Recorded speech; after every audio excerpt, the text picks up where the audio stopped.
There. Wait. Is it doing it? Yeah, it is. Test, test, 1, 2, we're live. Hell yeah. Also, my phone is doing the dumb things again, so you'll have to bear with me for just a moment.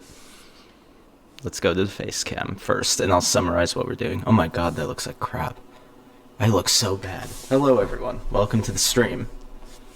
I look so fat. Why do I look... Sorry. That was a self-assessment. Don't take that for anything more than a self-assessment. About how I want to be. Anyway, welcome to the stream, everyone. Let's get our analysis slash also blue light glasses on, because holy shit. I've been staring at screens for way too long. I've been using computers for 16 hours a day, on average, by the way. It's better than 20 hours, which is what it was at one point. It'll probably end up being that way soon. Welcome to the stream, everybody. How are y'all doing? Let me just share this out, because that's always the final step. Just played the classic Destiny meme. Are you mad? What? What? I think you've lost the ability to make any arguments. Have you lost the ability? Have you lost the ability? You actually can't do it. You actually can't do it. Have you lost the ability to actually can't do it? Are you mad? What? Here we go. Meanwhile, my thing is apparently really laggy. Hopefully that gets better. Again, my Wi-Fi is a mixed bag, and also the Cage Man is back with us, as you can see. Always accompanying us on the stream. There's my phone. I wish I had a slightly higher surface to prop up my camera there, but we're all good. Let me just share that the thing is that we are live. Let me just do that. Figured we should get another stream in before the week, because there's no way I'll be able to stream during the week. Never have the time.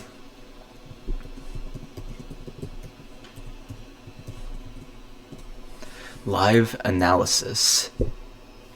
Oh, I linked to the video. It's alright. Quit that, because it's gonna chew through my energy. And then I gotta do the shares on Twitter and thingies. Oh, what? Oh no, is it being dumb again? Yeah, it's really weird. My Wi-Fi is like locking me out repeatedly. I don't really get it. We need to play the raw video. I think it's called Destiny's Funniest Debate. That's just this is not a Destiny topic stream, by the way. It's just these are related to Demon Mama, who is going to be a topic of the stream today. So that's why I'm doing this, not just because I'm a Destiny fan. There we go. I'm gonna have like 3 minutes. Oh shit, it's very loud. Hold on. I think it's probably fine for you all. It's just loud for me, so turn it down. Because I have to keep this stream. I have to end it at like noon because there's some stuff I need to take care of. So this has to end at that point. Why are you saying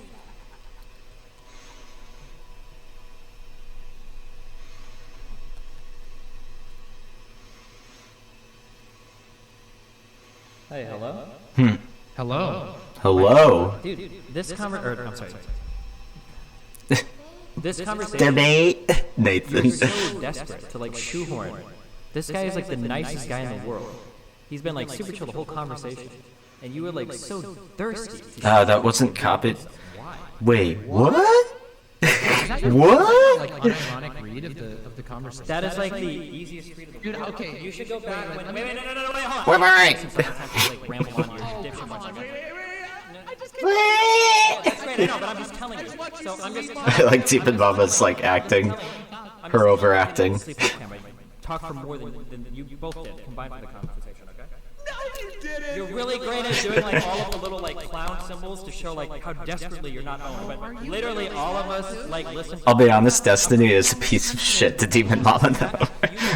I'm not a big Demon Mama fan though. Bullying people on Twitter. and you're gonna pretend that I'm the mad one? Dude, when you play, Where's the fucking you know that when you quick link to my Twitch over and over and over on again, Google? all you do is sound mad, right? When you There it is. over and over again, are you mad? Are you mad? Are you mad? Are you mad? Are you mad? Are you mad? Are you mad? Are you mad? Are you You mad? sound really mad, right?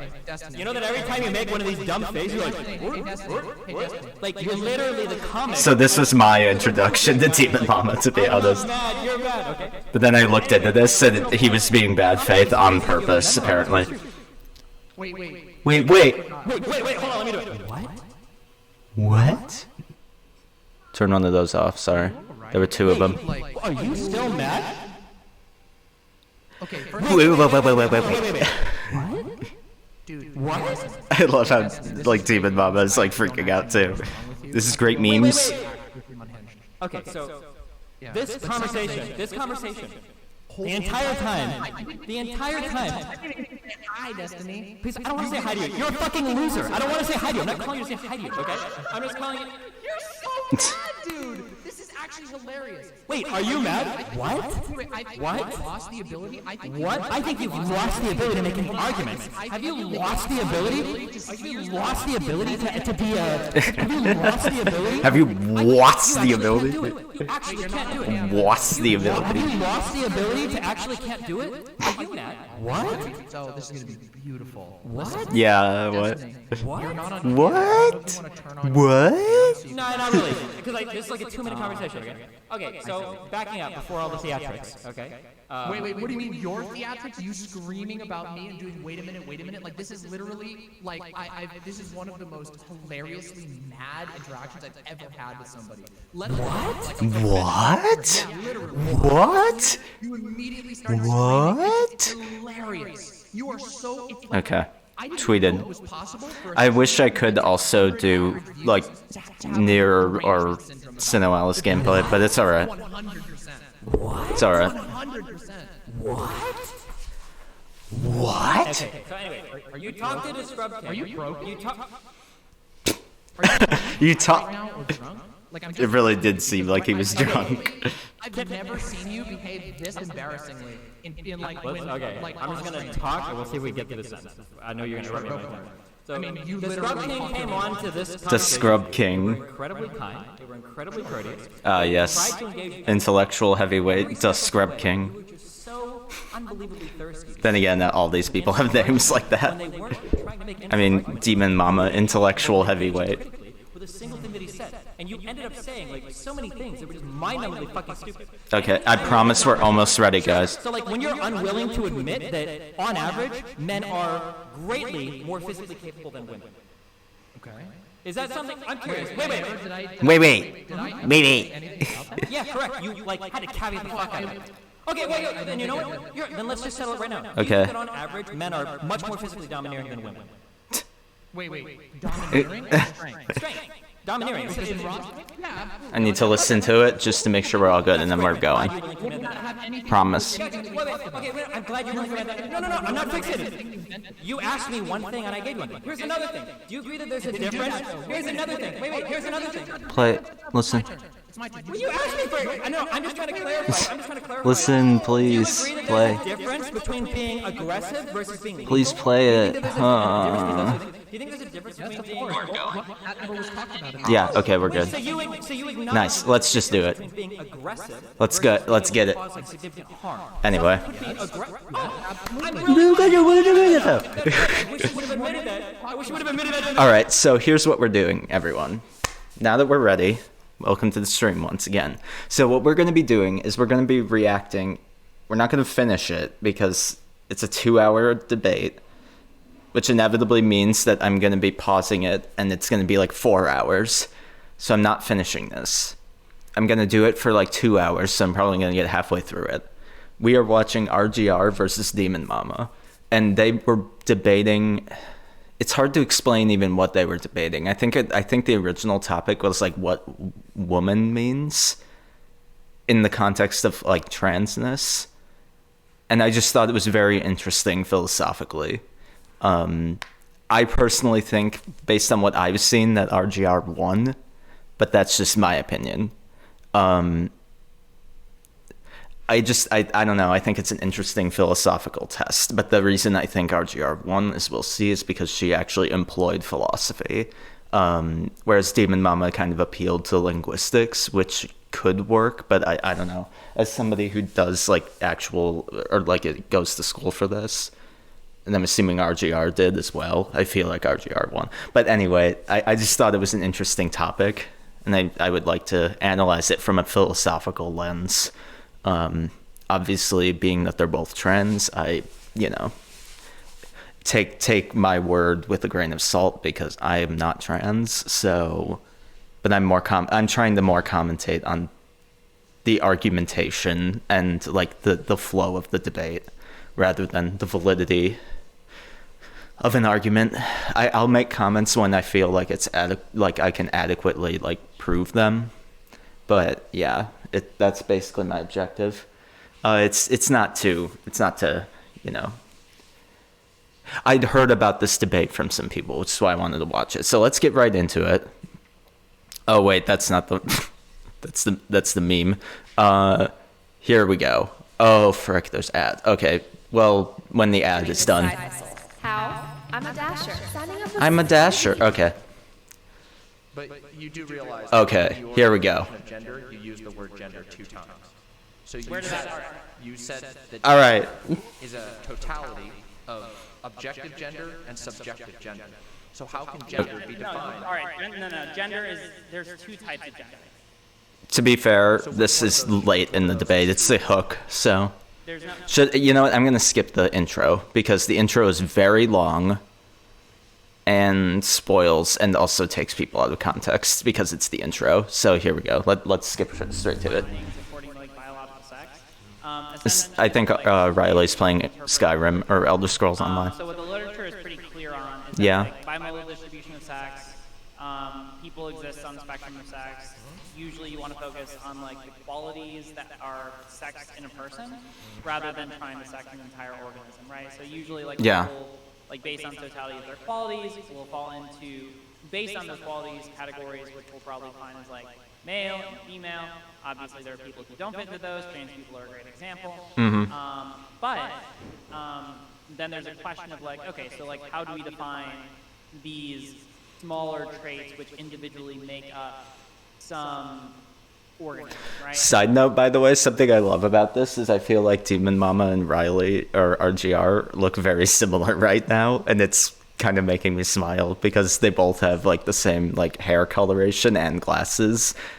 Riley has really, really nice eyebrows, by the way. I think she looks really pretty in this, so I mean that with the most respect I can possibly say, by the way. She looks really nice. Anyway, Or big argument, like this is like the Steelman version of like the lighting. She has really good lighting and a good stream layout, so. Perfs will argue Demon Mama looks good too. essentially because you because someone can only produce one of 2 types of gametes, that inherently means that there's 2 gametes, 2 sexes, that's it, right? Like that's essentially what their argument is. Oh yeah. In response to this argument, this is the one that I got from Avi, who is a doctor who's actively studied biology, which is wonderful. Also apparently a vegan. I'm not going to debate him on that for a while. Oh, okay. Yeah, that's a totally different route. Apparently that's what he's primarily known for. But anyway, so essentially the argument is that like Avi will not dispute that necessarily those individual things have a sex. But there's I won't be saying too much yet because we're laying out the argument. Oh, can I CC it? Yeah. How we categorize the There we go. organism doing the producing, you know?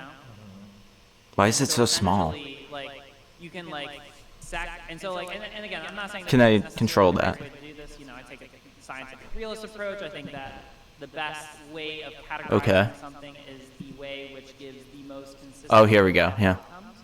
I don't know why it's so If this is small. the way that we do it, then fine. If not, then you know, There we go. subject to further discussion. That's good. It's probably going to continue evolving in the literature as the literature continues to explore this idea. But essentially, like, you could either look at something. So then, like, if we bring this back into like the discussion of like, all right, penis. Is it inherently like, is it a male organ or is it just like an organ? So this is very interesting because and she goes on to explain this and it makes sense to me. like the idea of like sex organs being not inherently tied to a gendered expression, that's where the literature does seem to be moving. So that seems to be like a sound argument, because like we can say, well, statistically speaking, most people are perfectly comfortable with like the gendered expression that they're assigned at birth. But at the same time, you know, ethically, we have to factor in the fact that like there are people who are not comfortable with this assignment at birth. Like that's just a fact. Like these people exist and they should be, you know, treated the way that maximizes their happiness, you know, like it ethically, because, you know, if our ethical system is harm reduction, which is a pretty good ethical system, that's probably the best. Yeah. So that seems to be where the literature is going. It doesn't like destroy any, like, because then the turf argument is often like, oh, that's going to destroy like our conception of gender. And it's like, well, not necessarily. It just kind of reframes it and like expounds upon it. And, you know, personally, and my argument back at that, of other people have made this argument, it's not world shaking, but I'm kind of a facts guy. I like having a principle that actually describes the world, and we should factor in, you know, the fact that there are people who are either non-binary or trans. I feel like we need to accurately portray things about the world. Yeah. I think that there you could probably fall either way. Like with the penis, it's important to remember that like. Why is Demon all Mama genders smiling? Kind of, like, form from the same place. Like they start out essentially the same, and then through exposure. Yeah, that's to true. Testosterone. In the womb, like, yeah. If you just, like, leave And a Vito. penis alone and you don't expose it to testosterone, it's probably just gonna develop into a vulva, or it's just not gonna do anything, right? Like it Right. requires. I mean, that would mean Like by that argument, tip is then would yeah. not mean that you could, by this particular argument, then you could argue that a penis is a male sex organ, but you could not argue that a vulva is a female sex organ, because all humans, regardless of their genetic sex, always start with vulva, because it requires the input of testosterone to even develop a penis in the first place. But I don't even know if that would technically. We could look this up. I don't want to, because like although it is like scientific, and I'll get like anatomical drawings, I don't know if those technically are against TOS, even though it's like scientific. It's not like, you know. But I'm not gonna do it. I'm not gonna risk it. You can look it up. But like I think that the prenatal organs are not called a penis and a vulva. They're called something else. I think they're called like, frick, I forgot. Like I know this because we talk about this in like developmental psych, even though I'm not a biologist. But there's a different name for these organs before they're sexed out, or you know, like in the womb. At least that's what I remember. But someone else could look that up. I can't look it up, or I don't know if I can look it up, because it's, you know, though it's like a, you know, scientific, like clinical depiction, I don't know if I can show it on stream. I don't know about that. I actually don't know about those TOS. Maybe. I have to think on that more. But essentially, like this is like these are the kind of issues that we come up with, right? So I mean, like essentially, when we're trying to say that like, oh, penis is clearly one of two kind of. I might eventually grab some books to stack You know, my camera, because I'm sick of this posture. It's not good. I think that there are a lot of places where you could say that like there are certain sex qualities, and if you want to say that's one, then sure. And it sucks you But can't see I Nick think Cage that too people much either. assume that it's like this very strict binary thing with genitals when you look yeah. at the way it develops. It just like everything else, it's bimodal. I mean, the human body is incredibly complicated. It's very reductive to say it's A or B, you know. Not sure if it's as open shut a case. You could say statistically it's pretty strong associations, but you know. I think it's kind of a silly argument to make.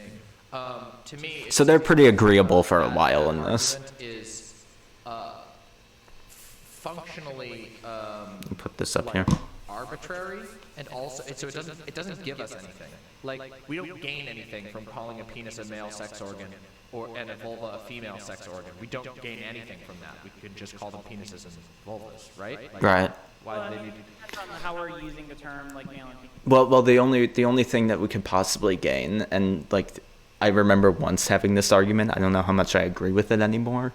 But the only thing that we gain is maybe the simplicity of describing it to like younger people. But at the same time, I actually don't know if I agree with that argument anymore, because like that seems to be an excuse for like being anti-realistic, and shouldn't matter. It shouldn't matter like how simple or how easy it is to grasp. It should just be accurate. So I don't know how much I agree with that anymore. But that was a stance I once held. Right.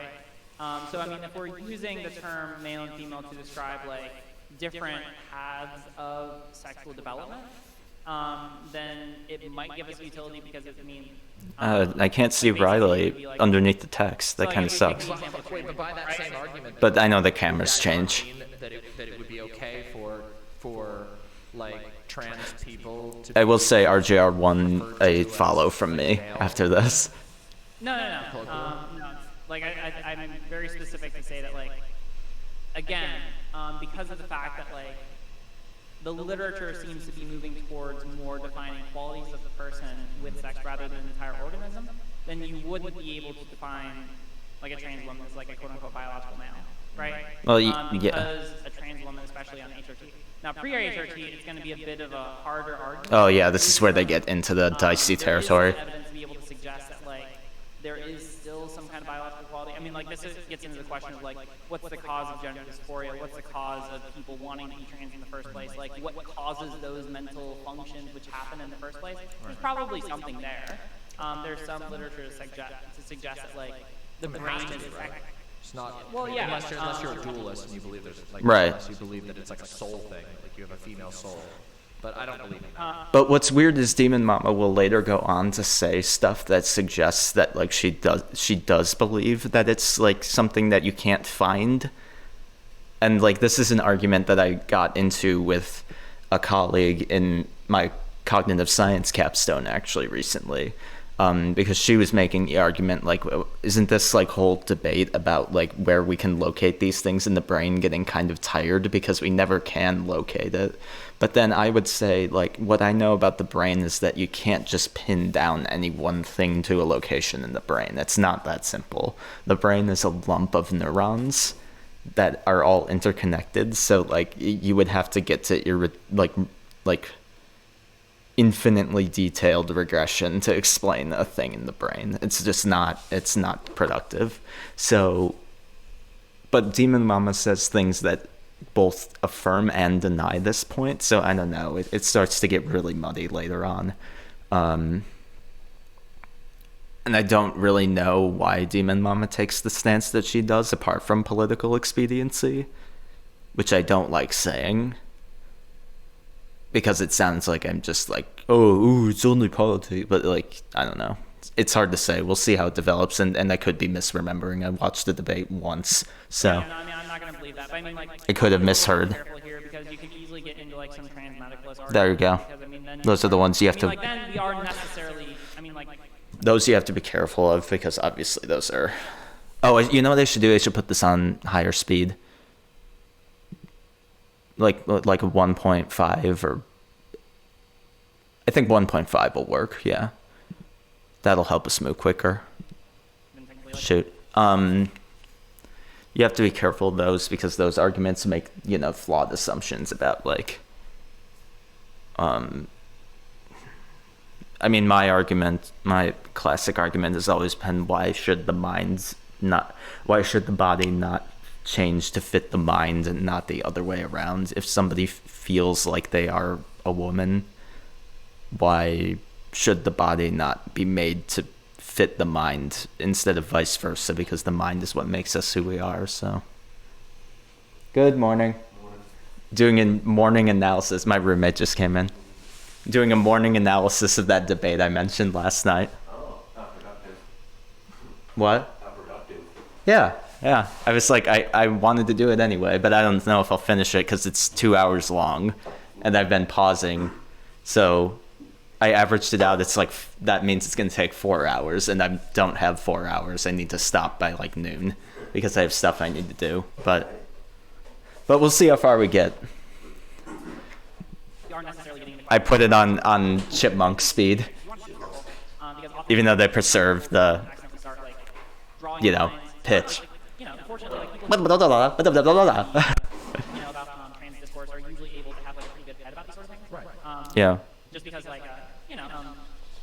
logically speaking, I guess that's the way I have like a obby in the back of my head now. You can think of this in terms of like looking out for what would result like a rule, which would result in a reductio ad absurdum, right? Like if you were going to propagate a rule. Ooh, busting out those Latin, You know? a reductio ad absurdum. You get into a question like, all right, so what if you have a trans person, like, for example, if we define what is necessary, like required to be a true trans person is to have diagnosed gender dysphoria.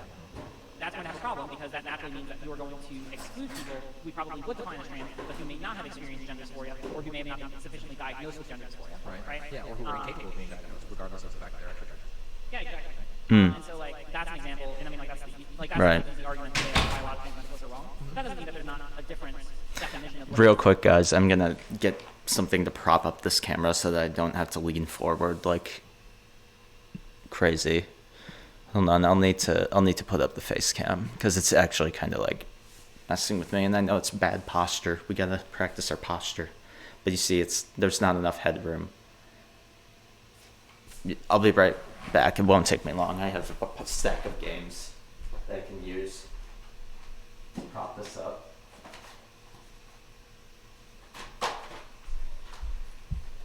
Here we go. We've got Assassin's Creed, The Crash of the Titans, and Kirby's... Oh, and Brawl. Perfect. Let's do it. Stack this camera. Oh, yeah, that's much better. Even just doing that.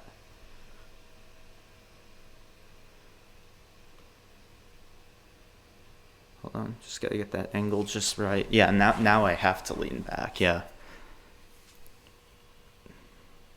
Maybe even a couple more.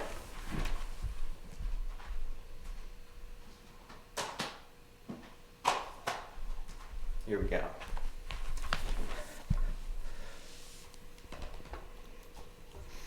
There we go, that's much better. And you can see more of the cage man.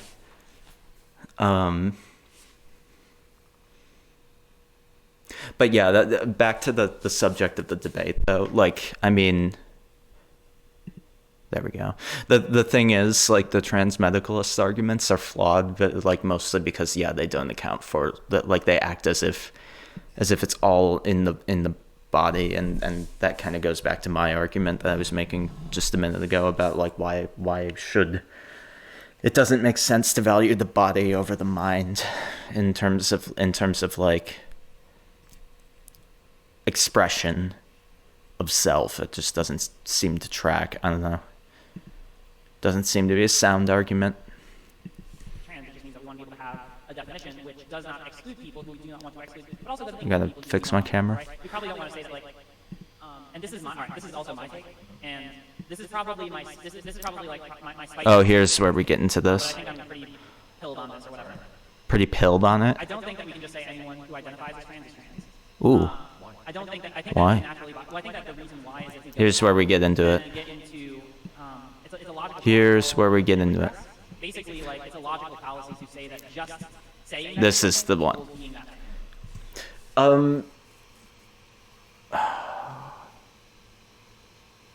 In a sense, I like Demon Mama's face right there, by the way. She's like, in a sense it is, but it's also like, there's a very key point to this debate that, like, I think they diverge when they didn't need to. And it basically boils down to, like, RGR is, like, insistent on the fact that this is, like, a fallacious thing. Which it kind of is. But I think that we can marry RGR's perspective with Demon Mama's perspective of the fact that, like, gender is such an arbitrary thing anyway, and it's a social thing. With, like, the sort of social contract theory. And I think she even mentions Wittgenstein eventually.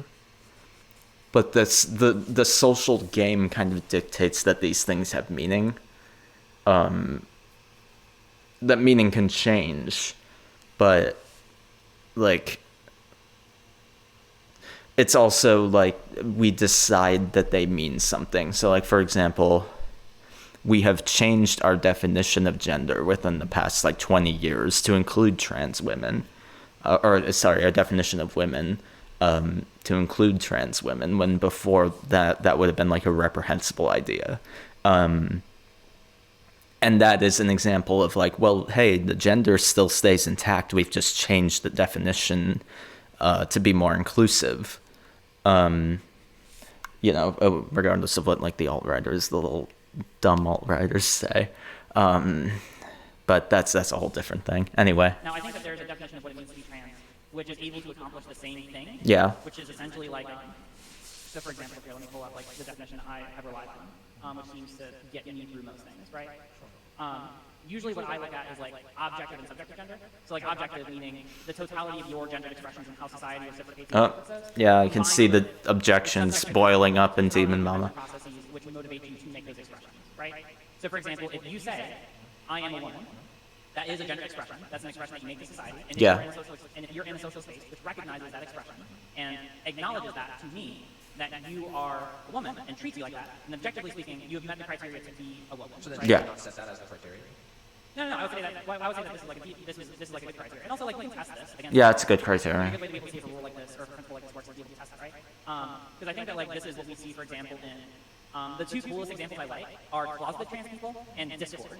Because I think that Discord is cool. I think that like for example, let me ask you, why do we have gendered roles in trans-friendly Discords? Like, why do we have them?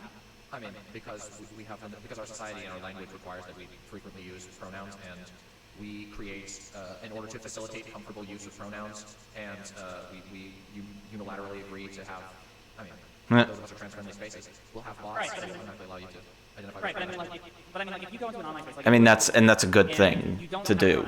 Okay, and you never say what your pronouns are. People could misgender, yeah. I would say that there's no guarantee, or it would be hard. Like, people are going to be looking for ways or some kind of basis to be able to gender you. Yeah. Right? Like, hopefully people are going to be like conscientious and be like, oh, I want to know how to gender this person. Right.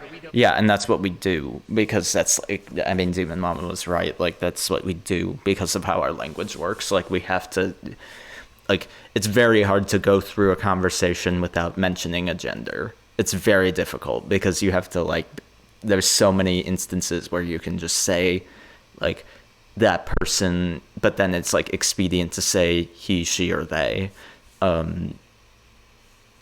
Like, it's way more expedient. Like, the language encourages you to do it. So we have to find ways to make this make sense and also communicate properly, you know? We obviously don't want to leave that up to chance, because Yeah. it's not fun for either party. Yeah, people don't like misgendering people. Yeah. Loose associations. Most people don't like misgendering people. I know when I do it, it's like I always feel like really upset. Like, I'm like, oh, I'm so sorry, you know. And usually, I had an experience with this recently, actually, and it's like, you know, obviously, like, there is a sort of social understanding in certain spaces where it's like, if you're not being malicious, it's like a small awkward moment, and you apologize and are like, my apologies, I'll use what you want me to refer to you as. And then, you know, sometimes there might be a slip up, but, like, you know, if it's a friendly space, like, people are pretty, like, accommodating of that. Like, you know, it's not hostile, but it's kind of awkward regardless, you know, because most people want to respect people, and I know I want to respect people. I just want people to feel okay being around me. So We acknowledge that, and so therefore we use pronoun bots, because it's just simply easier and yeah, there you go. for both parties involved to just allow people to identify as they please. Well, yeah, I mean, like, I think that there's more to unpack there, right? Because I don't think that it's just the self-identification. I think that there's more to it than that, right? Because when you... I don't really think that that's so much the case. Here's their contention. They get into heat about this. Can I explain this? Sure. Okay. So I think that when you choose a gender pronoun, or when you choose a pronoun, right? What that comes up in, like, the context that comes up in, is if you have someone who is interacting with someone else, and based on the totality of their interactions, cannot yet tell how to gender that other person. Either the other person has not expressed what their gender is, either the other person has just been acting in a way that is neutral or that has not given them enough information to be able to make a sufficient determination. And so someone will look at what other types of expressions that person is making. And in Discord, there's really not that many. You can have a CFP, but nowadays I can't tell you a whole lot. It can tell you sometimes a decent bit. I mean, like, it's not necessarily determinative. And so, like, a really determinative thing that exists in online spaces is being able to look at pronoun roles. And if you look at someone's pronoun roles, you see, she, her, that's a social expression that someone, in my view, it's not like someone necessarily just chooses that just for the sake of choosing it, right? It's not like, you don't know that. You never know that. That's impossible to know that. It's impossible to know. How could you ever know the reasons why someone else chooses whatever, like, role? Like, I mean, you run into the problem. I mean, like, there's evidence to be able to suggest that, like, even if, I'm not saying that it's necessarily, like, Demon Mama's leg is I think that bouncing. there's enough evidence to be able to suggest, and I think that we can, like, match this against our own experiences, right? I think that this probably comes from their own experiences, right? No one just chooses to be trans, like, in the same way that someone chooses what to put on, like chooses what to wear in the morning.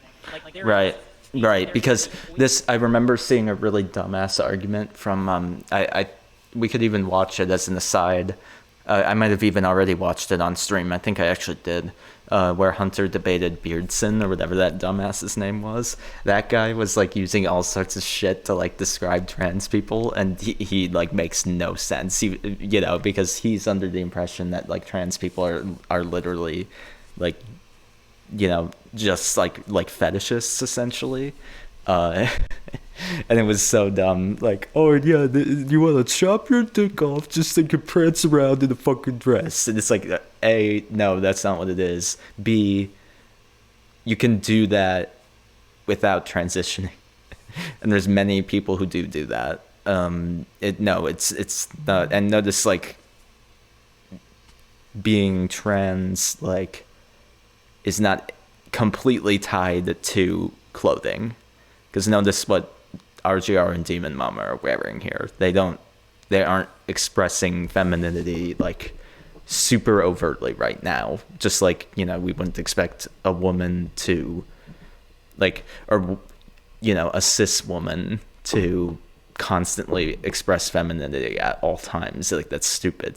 What I'm saying is, like, that's a really dumb argument that like gets blown the fuck out when you consider that it's not about like the, you know, oh, I feel like wearing this thing today. It's, you know, it's like I feel like I belong identified as this. It's way more complicated. This is what I'm saying. It necessitates that outcome, right? Like there is like when someone makes a choice to, And also, it's not cutting your dick off. Like, obviously, that's a really dumb thing to say. I'm making fun of it. It depends on the person, right? Like, I think that would be largely true for most, like, binary trans people. There you go. But I don't think... I'm trying to understand because I mean, like, my understanding of Here, the I need to. that experience is not choice; it's an intrinsic part of their. I mean, I don't Need to know make this mic really close to me. Hold on. distinctions to that degree, because I don't think we can ever know. And so I don't think that for the purposes of categorization that it's mostly, like, mostly useful to worry about whether the intention is. Like, for example, like, I don't know, okay, so... There we go. This is I'm perfect. trying to think of an example of this. Like, Can you see me? Is somebody who chooses to, like, wear gender like they would wear clothes... Oh, see, there we go. Gender expression any less valid than someone who has some sort of dysphoria issue? I think that I don't think, yeah. Given how deeply and how like deeply entrenched the concepts of gender roles are in our society and how nonsensical they are. They're like RGR looks very pretty right now. You have to be very careful because I mean, like, so if we're throwing out the necessity for someone, like, if we're throwing out complete, I like her eyebrows and hair. because that's what it sounds like. So we're just basing it off of. All right, hold on. I just need to clarify because I want to be careful. Subjectivity and objectivity are both very important because if you don't have subjectivity, then that means that, like, let's say that, for example, you have a pre-transition trans woman, right? Someone who presents guy completely, right? If you throw subjectivity out and you just rely on objectivity and the way that they express themselves in society and how society treats them, that's a guy. That's only a guy. There's only a guy there, all right? You don't want to say that. Yeah, we don't want that, If yeah. you throw out subjectivity, then that's essentially what we're left with. I think Because if if you rely on okay. Uh-oh, here we go. throwing out subjectivity. What do you mean by that when you say that? Subjectivity is like the internal mental processes which necessitate like an expression of objective gender.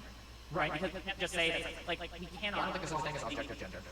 I don't think that Well, gender... hold on, objective, I'm using, all right, hold on, objective, I'll define objective. So here's where they get into the thick of their arguments. What they essentially argue between, and this is where, God, how do I use it? I'm going to use this. I promise the Nick Cage pillow is in existence. You just can't see it. It's Schrodinger's Nick Cage pillow.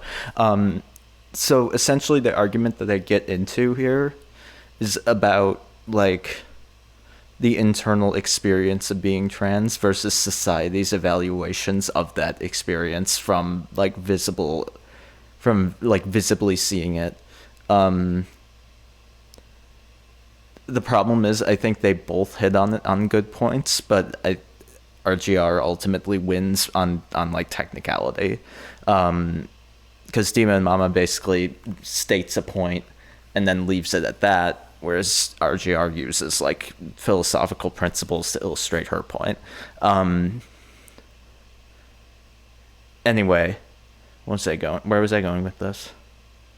Oh yeah, I think that it's a subjective experience that can be it's a subjective experience in the sense that I love this pause on RGR, by the way. She's like really working right now.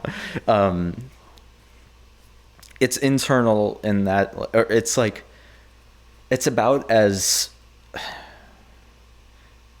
I invoke kind of like the form argument, like Plato's forms, to explain this. There's the gender concept out in the ether, essentially, and it's very abstract and we can't actually see it in the real world. But we can see emanations of it in the expressions that human beings go through, if that makes sense. I think it's also the sand, the beach analogy, where like Socrates was on the beach and he drew like the he basically depicted the Pythagorean theorem, like, you know, mathematically, but that is also not that triangle that was drawn in the sand is not an exact triangle because it exists in the physical world and it's not like perfect. So clearly there's a higher concept that is perfect. And when I say perfect, I mean like the pure essence of the thing we're talking about. That's how I feel about gender. There's an idea, woman, that exists out there, quote unquote out there, but internally it means different things to everyone, and externally it's expressed in ways that are, and again, when I say imperfect, I don't mean like it's a bad expression. I mean it's not woman with a capital W for anyone, any human being. But it's expressed, the idea of woman is expressed by people who want to be woman. And again, that's cis and non-cis woman is essentially what I'm getting at. Same with men, you know, cis and non-cis men. It's the concept of the expression is like out there in the ether, but we could see emanations of it in every person that expresses. So I think that if they kind of married their view, they could have found common ground very easily if they thought about it that way. But for some reason they got really caught up in Demon Mama. Like, for example, she got really caught up in like being combative on the idea that gender is only subjective. And RGR got caught up on the idea that you can externalize gender, but like couldn't concede. Like, I'll let the rest of the debate play out, but that's my takeaway from it. How the average reasonable person in a space or society interprets the totality of someone's expressions to mean, to categorize them as a certain gender. What you're saying is like what people conclude you are. Well, it's your expressions and how people interpret your expressions based on your expressions, right? Like, Yeah. if I go outside and dress in a certain way, my expressions will be interpreted different gender-wise based on what different parts of the world I'm in, right? Yeah, There you go. And this explains, by the way, that viewpoint, and obviously they both agree on that because Demon Mama just was like, yes. But for example, what was I going to say? Oh, it explains like cultural differences, you know, as well. This idea of woman with a capital W is expressed differently in different cultures.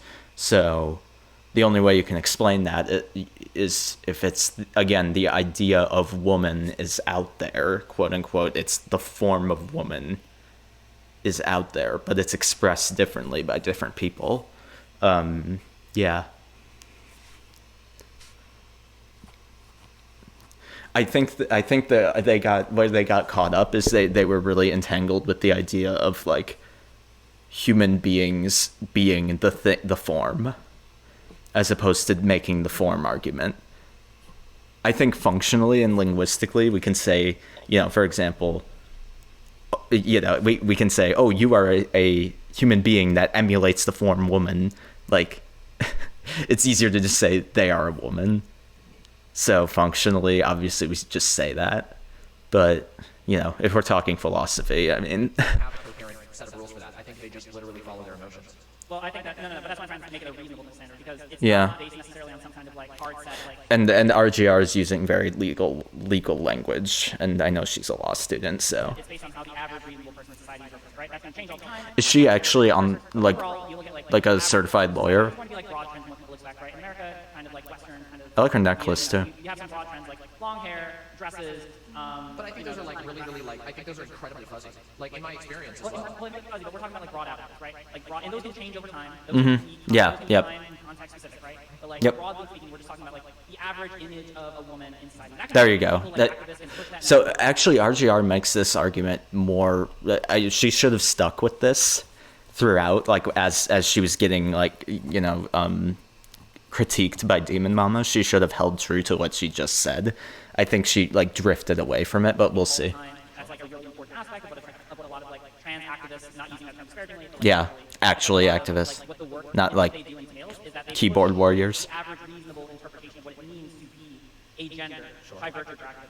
A really good example is like normalizing the idea that a woman does not have to have a certain kind of voice. Yes, There is probably a very important. person expect like that. Very important, by the way. At least from what and they go on. I'm not just talking out of my ass with this. Obviously, I don't have the personal experience with this,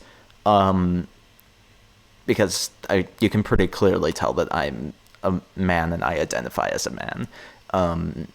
But I know trans women, and both of the Demon Mama also says this, that she is often misgendered because of her voice, which still sounds more, but again, if we're talking about the old way that we interpreted the form capital F of man capital M, her voice sounds like that. But to RGR's point, we're kind of changing the way that we understand the form capital F of woman capital W to not necessarily care about voice pitch, So anyway, yeah. A certain kind of voice, or have a voice within a certain range of voices, right? I think that still exists to this day. Oh yeah, there you go. I think that as time progresses and trans women become more normalized in society, Here you go. who have voices which are not conventional to how the average reasonable person expects her voices to sound, then Mhm. that expectation, The expectation, yeah. the average reasonable person does not necessarily require that as a sufficient or necessary condition to be categorized in what they define as a woman. We're like a little fast and loose with those, but yeah. I see Really? what you're saying. You're saying Okay. that should be changed. I guess I'm How just so? lost as to what the like why any of this would matter with regard to what we decide like being trans means. I mean, wait. It's pretty important though, because how we understand the form that is out there versus the inactions of that form. I think that's a really important question because, it helps argue for the legitimacy of trans people, I think. And I think that philosophically, I heard my roommate burp, by the way. I think philosophically, it's also important just so that we have an understanding of the human experience. We can't just not inquire about why we have these things or why we come to these conclusions. Someone's screaming out there. What? I think it's important. To RGR's point, it's very important to unpack these things. That way we can reaffirm them. Because I think the evidence is pretty overwhelming that these things are legitimate, and we need to affirm them in order to be consistent. What I'm saying is these arguments, they can only strengthen the validity of the trans experience and the human experience. If we inquire further, it won't delegitimize anything. So I think it's important. So it's necessary because when we're bringing it back into what it means to be trans, I guess it goes to what it means to be a gender, generally. There you go. Because if we're accepting that trans people are a gender, which is contrary to the one that they were assigned at birth, Which then is the definition, gender yeah. is because what a gender is necessary to understand. It's a categorization that's necessary to understand what it means to be trans. Because if you are gender contrary to what you were assigned at birth, then you need to know what a gender is. Well, yeah, I mean, I would argue that, again, I argue that, like, I would point out that I don't think that, like, our society has consistent or sensical, even the average reasonable person doesn't tend to have consistent or sensical. Did RGR, like, I don't think that that's the case. I think that they're like broad trends. I don't think RGR was like, what? exactly the same. I think they're like broad trends, right? Yeah, they're broad trends. Have, like, a comparable idea of what, like, when you think woman, most people have, like, some vague ideas that come to their mind, So right? do people that when you say transgender person, they have that too. There's all kinds of, like, stereotypes and assumptions. And those Well, yeah, the stereotypes, yeah, are like distortions of the average. An inherent law. That's just a matter of like activism to show other people. That's a matter of like shifting the idea of what the average reasonable person is, right? Maybe because like here's I guess like to clarify. In the objective sense, I think it's very important. Well, nothing about what other people think about me makes me feel about. I think that like we're trying to explain like objectivity, right? Because people don't. I'm trying to make sure that people understand like the term objectivity, and that's different from subjectivity, and that those are two different things, and that they have often clashes, and that they don't necessarily overlap, but for a lot of people they do. And so like when we're talking about objectivity, right? It's really funny how RGR and Demon Mama both have glasses and have like the same hair. Let's say that you're also a trans woman who did not have a ton of access to gender-affirming care earlier in life, and so you go on through life, and then later on in life you're like, oh shit, I'm trans, but also it's early 2000s, people are going to Yep. whatever, I'm going to own it, and then start going on AT. I like how it doesn't censor shittily. Right? Now I think that there is a really compelling argument that person subjectively is a woman, right? They have taken. Well, I mean, it is obviously like that. That's just how subjectivity works. If you think you are a thing, you are a thing. That's how that works. At least to yourself, you are that thing. Now, the difficult argument is like to suss out. Like there are people who would argue about like arguments to delusion or like irrationality, and that's like an argument that's used against trans people, but I think that argument is actually brought up in this discussion, and we can talk about that in detail. It's just a massive tangent, but we'll get to it.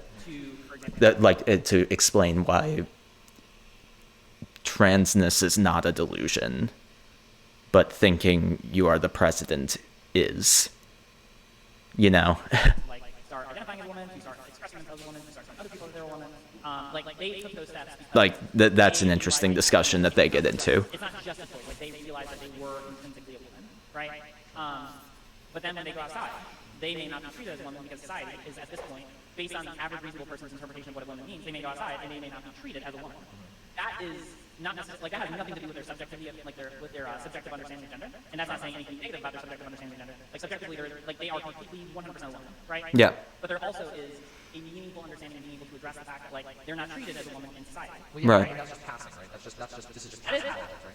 Well, yeah, but I mean like that's changing, right? Because we're able to. Yeah, we're changing what it means to pass. Yeah. Changing the politics of I passing. think that we kind of are changing what it means to be a woman, right? Like at least as an object. I mean, I would argue. Yeah, I think we are too, because I mean, again, that goes to the argument that they both agreed on, by the way, that we're starting to not care about voice depth being like a thing that defines gender, because that's been a thing that throughout history has been a thing, even for men too. You know, there was a way that men sounded, and that was derived from the form man, capital M, you know, that society had, and you know, that was like the how the like noblemen sounded in like you know, you look at like old stories and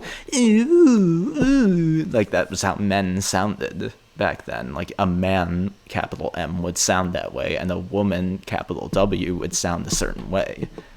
So we are by definition changing. I know I said earlier that we aren't changing it, but I think we're changing it in the sense of like micro changes, but I don't think they'll add up to a massive restructuring of what it means to be woman, capital W. They're just critical changes that sort of help include more. And again, as somebody who appreciates facts, I think we should describe the world as it is, not as we want it to be. Not that I don't want trans people. I'm saying like that's how some people feel, and they try to weaponize it anyway. Like in an objective sense, like again, I would argue that in an objective sense, it's almost incoherent. There are tons. Almost incoherent. So there's some coherency. Sense, yeah, like gender is also societally constructed, right? That means it's necessarily going to change over time. Like sure, it's all incoherent, but there's some meaning to what it means. I don't think it's incoherent. I think it's coherent and as coherent as like a concept can be. It's a concept. So of course it's not like, again, it's a thing that exists out there, quote unquote. So it's not going to be as coherent as a mathematical expression like 2 + 2 = 4. Social expressions are coherent in the way that social expressions are, which is to say they hold a consistent set of like beliefs that are subject to what the people performing those and observing the performance of those believe is the case. It's all based on the interplay between the interior self, capital S, with the exterior other, capital O. Yeah. I think that something changes over time, but it means something. Well, I mean, yeah. Basically, again, my goal in this is to express why I think RGR is closer to the correct answer and a more complete like philosophical understanding than Demon Mama, but also that Demon Mama's objections are actually kind of okay, even though I'm personally not a fan of Demon Mama. But I think RGR held her own in this. So All right, just define for me. Hold on. all right, hold on. I know that turf is all the time. I just need to hear Yeah. to understand what is the one. Well, I mean, I would hope RGR isn't a turf, but yeah, like I know, yeah, that is a very common turf line. What's a woman? I think a woman is a person who identifies as a woman. Like, I literally think it's that simple. No, you can't do that. Yeah. Infinite regress. Yeah. It's a logical fallacy. You cannot just say that. It's not necessarily infinite regress, but because there are people in the comments who point this out, it is kind of an infinite regress, but it's also not. It's closer to a tautology, which tautology is also kind of can be a weak form of argument. It's not as weak as infinite regress, because infinite regress is literally you say a thing, therefore it's a thing, which is kind of what Demon Mama just said. The issue is not, again, this Demon Mama's definition could be augmented to be more complete if you incorporate kind of like what I just said, where it's like a woman is somebody who feels that they are a woman and who in some form or another wishes to express the traits that are consistent with with form woman, capital W. I think that that's like a pretty consistent definition, and is also like interacts in the society, and the society accepts it as such. So there's a triforce component to this. I think the social part is the most malleable part, by the way. So it doesn't even fly against the idea that like, oh, are you saying that trans people are only trans if society considers them as such? In a sense, yes, but but the society can change. It's arguably the most malleable part of that relationship. So Yeah, I think that identify like womanhood is a incoherent concept. That No, I'm not hearing about anything. Like, you cannot just say that the definition of something is identifying as something. yeah. I don't know. I think you can, because the fact that yeah, I think you actually can. Like, it's frustrating. It's a limitation of language. It is a linguistic. I mean, you can say it's a logical fallacy all you want, but like it's and I agree with you that the wording doesn't make sense. But I mean, you can get into Okay, now they're getting into it because now they're talking about like the linguistic meaning of things, and this is my territory. Philosophically, I'm very familiar with this, so this is going to get fun. if you want to. I always want to Oh wait, did I just shut off my headset? Wittgenstein, doesn't it? But Oh, I just changed talk about linguistics, like the fact that the volume. That's what I did. My bad. I tapped my headset and it.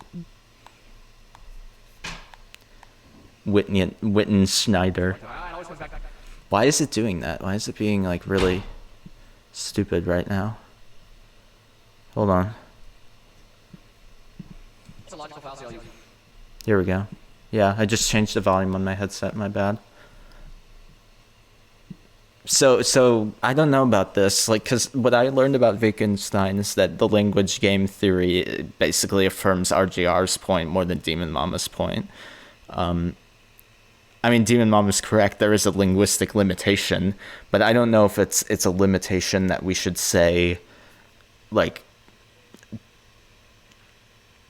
is a limitation of like language, rather a limitation of the game, like the linguistic games we play, and we have amended the rules of the linguistic game to factor in certain things. But let's see. This is where their really real contention begins. This is it is a linguistic. I mean, you can say it's a logical fallacy all you want, but like it's and I agree with you that the wording doesn't make sense. But I mean, we can get into fucking Wittgenstein if you want to. It always comes back to Wittgenstein, doesn't it? But yeah, but you talk about linguistics. Like the fact of the matter is that what makes you human? Like we don't have any coherent definitions of what really makes a human. We choose we decide what human means. But again, like there we go. Look, she just said it. We decide what human means. But human exists, but it's out there. We see emanations of human in the human species, though. In what we call the human species. You have to be very particular about your words, and I don't know if Demon Mama is being as particular as you need to be to describe this. Human being a human. Like you can't just say that. Yeah, there you go. I mean, I think That's actually a 1-to-1, so let's see how she responds, because what RGR just said was a 1-to-1 comparison. Oh, being human means being a human. That's infinite regress. Or it's a tautology, saying that something is a thing.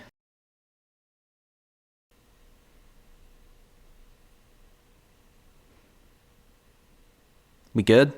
We back? I think we are. Sorry about that. My stream just disconnected for no reason. Very weird. But we're back now. Yeah, we're back. Cool. That was weird. I hope my sentence didn't get interrupted, but essentially what I said was that we expand the definition by explaining, like, for example, what being a human is not just, being a human. Like, the answer to that question is invoking something beyond the statement of human equal human.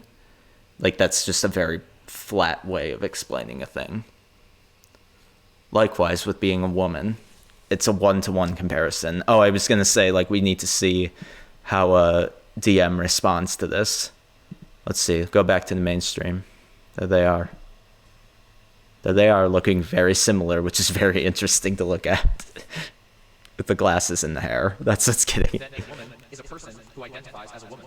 I think that. Wait, yes, you literally can. If that is wait, yes, you actually can, because you're saying that it is these. So she's just re-entrenching her view. Nah, not the best response. Again, you should have responded with what I did just now. Womanhood is simply choosing to claim womanhood, saying I'm a woman. There you are. There you have it. That is perfectly fine. That's like saying it's an identifier. It's if you choose to take this title on yourself, then you have that title. It is a free title. The problem is right there. Okay. Here's the problem. She is arguing from a completely different philosophical standard. She's arguing linguistics, which is a totally different area of philosophy. Philosophy of language is way more fast and loose than, like, epistemology when it comes to, like, again, roles and things where you say, like, a word can be used however the hell people use it. And that's what Demon Mama is running with. And that's the Wittgenstein language game theory.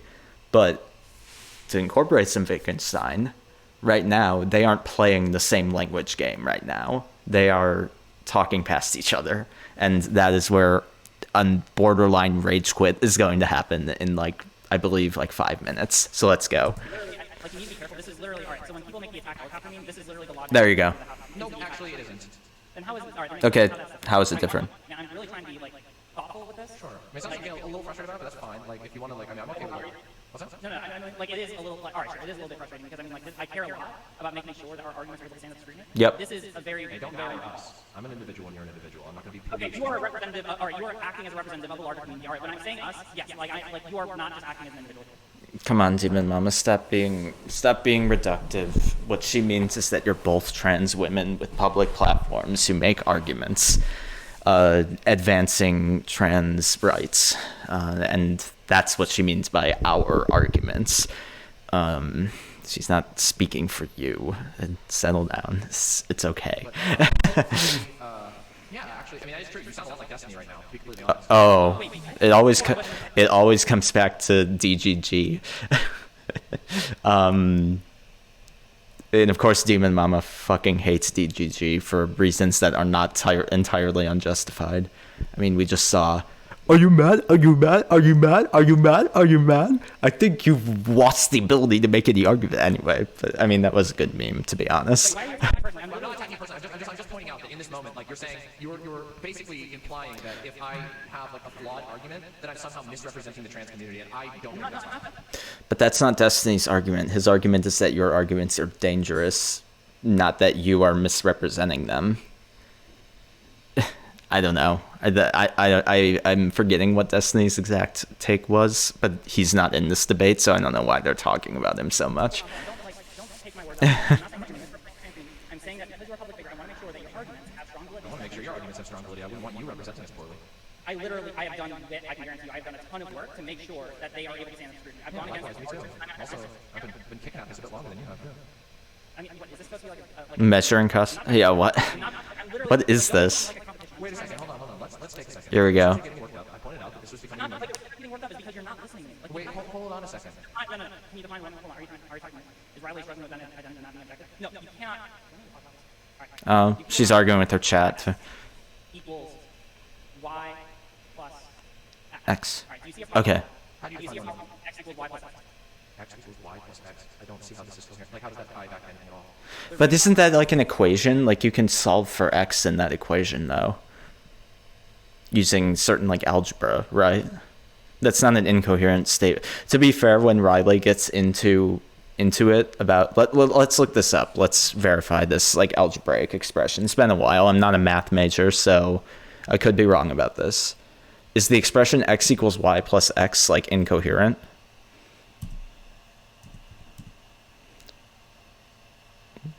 I think that's like a common equation though.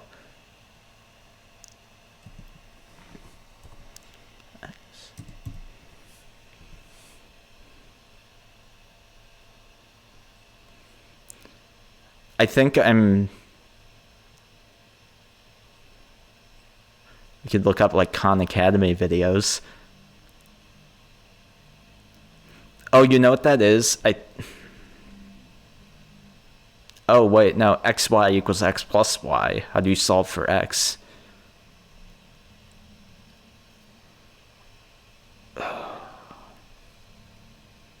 Yeah, this might not be a coherent statement.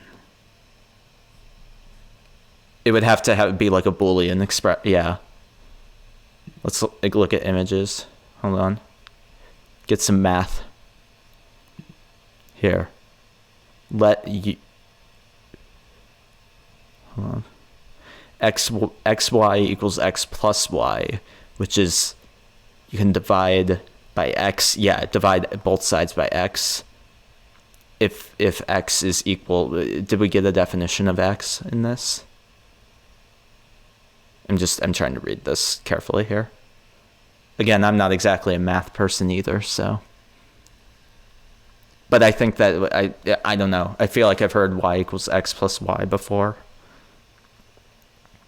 That would be like the new it would be like a logarithmic equation then, probably. Because every value would be more like than the previous value if you repeatedly did it. This is the common equation. Yeah. I think I'm mixing them up. Because y equals x. Well, that would just be, it would always be 1 equals 1, 2 equals 2, 2 equals 3 equals 2, etc. And this is like this is like an actual function because it multiplies. Because then y is 2 more than x in every instance. Okay, yeah, I'm pretty sure that that is, and RGR's point was that statement is incoherent. So I think that is actually an incoherent statement. Come to think of it. Okay. What you're doing. If you say that being a woman, X, equals identifying Y as a woman, X, this is what you're using logically. Let me ask you, how do you define that? I'll go through it. All right? Okay. I define a woman as a gender. A gender is based on those objects and subjects. Excuse me. COVID. Just kidding. The totality of social expression, the average reasonable person's interpretation of those expressions, based on those interpretations. And two, subjective, meaning it's comprised of the totality of one's involuntary thought processes, which lead one to make those expressions. That is in no way contradictory, like it completely avoids this issue. Yeah. It regress, like it's meaningless. This is logically meaningless. Okay. Okay, so your definition is that woman is a gender. Good counter. And that a gender is defined by what other people decide you are and what you decide you are. No. Well, I mean, it's defined based on first objectivity, which means also Okay, objectivity. I get it. So find you the- need to do a little like. Well, you asked me to clarify. Yeah, I'm trying to genuinely Yeah, clarify. what? You don't have to do the little snippets because I mean, if you can, Wait, what those? like, I'll explain it again. Like that is like not like you don't. I'm just trying to get where you're coming from. Like you don't have to Then, all right. Well, but here's the problem, Demon Mama. You aren't following. That's why she's doing that to you. Not trying to be angry. Yeah. Not trying to be disrespectful. Like you. I'm trying to be fine. Right? Tell me where in any of my definition, what it means to be gender, there's any misunderstanding. Well, I was doing just that. What I'm saying is that what I'm trying to ask is that if your definition is that a gender equals what society understands you as, which is your objective, and what okay, so then explain to me. I said it's the totality of your social expression. Is that what I said? Social expression and society's categorization is based on those social expressions. That's objective gender. So Okay. then so then continue. All right? And then you have subjective gender, which looks at the totality of your involuntary thought processes. It's not just a choice. It's not just something that people do. Again, always remember the thing that I said about how to get around both of these issues about subjective and object. Anyway. Have this non-binary can be literally in gender. All right? Mm-hmm. You have involuntary thought processes which motivate your choice. So you are internally the thing. Yeah. All right? You are that person. You are that gender. Subjective gender. Mm-hmm. Sometimes objective and subjective gender conflict. Often this is the case for people who are experiencing dysphoria. Or who are Yeah. closet, right? If you have a subjective understanding of gender, like if you believe yourself to be a woman, and yet society interprets your social Oh, okay. you as God, you're probably going to experience gender dysphoria. Mm-hmm. That's often what it means to experience gender dysphoria. Is that your understanding, your subjective understanding of your gender is different from how society is treating you. Right? That doesn't make you less of a woman. That's acknowledging that society is not treating you in the way that you want them to interpret your expression. Right. But you do realize that in your definition of gender, you use the word gender 2 times. Oh God. You said that gender is a totality of objective gender and subjective gender. So how can gender? Yeah, but then she went on to define that that objective and subjective genders are two different words in the expression. Like, are you really trying to, Demon Mama, invoke the logic that RGR is arguing with, even though you're not understanding that that objective and subjective gender are terms independent of G gender? Like, if you were to graph that out, SG and OG would be in the equation to get to capital G. So I don't know why this is such a weird point. No, all right. No. Gender is, there's two types of gender. There you go. Okay. So which one of those is true gender? Although, yeah. What do you mean, which one of those is two genders? If a woman is Yeah, what do you mean is true? gender, then there has to be one of those that is used to define what a gender is. But you No, now both of them can But be no, gender. both of them. She's saying that both of them are used to define what a gender is. Like, what? Literally, Demon Mama is trying to ascribe like a certain like definition that RGR is not even arguing right now.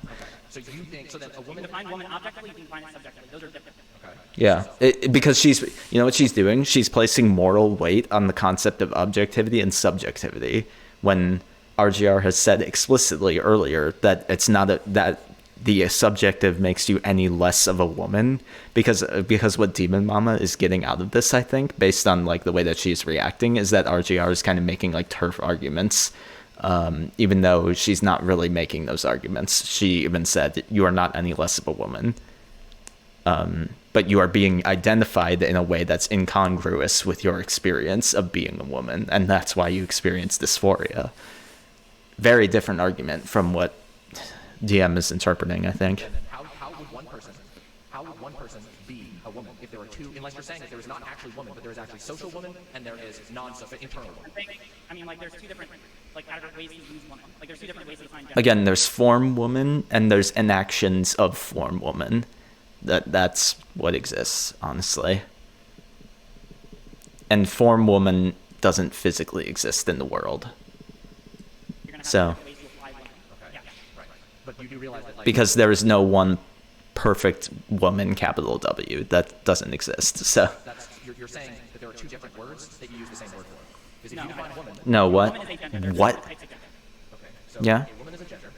Yeah, There are two types of gender. yeah. Yeah. Okay? And You can have objective woman and you can have subjective woman. Those are different. okay. So Ah. which one of those determines whether you're a woman or not? Neither. Both. That was her argument. RGR's argument was that both of them determine you're a woman. And neither is more important than the other.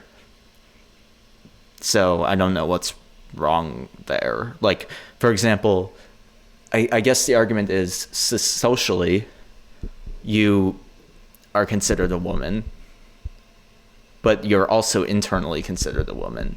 That's the society we should strive for, frankly. That's what this whole struggle and this whole fight for trans rights is about, no? Is getting like the society to correspond with the internalized feeling.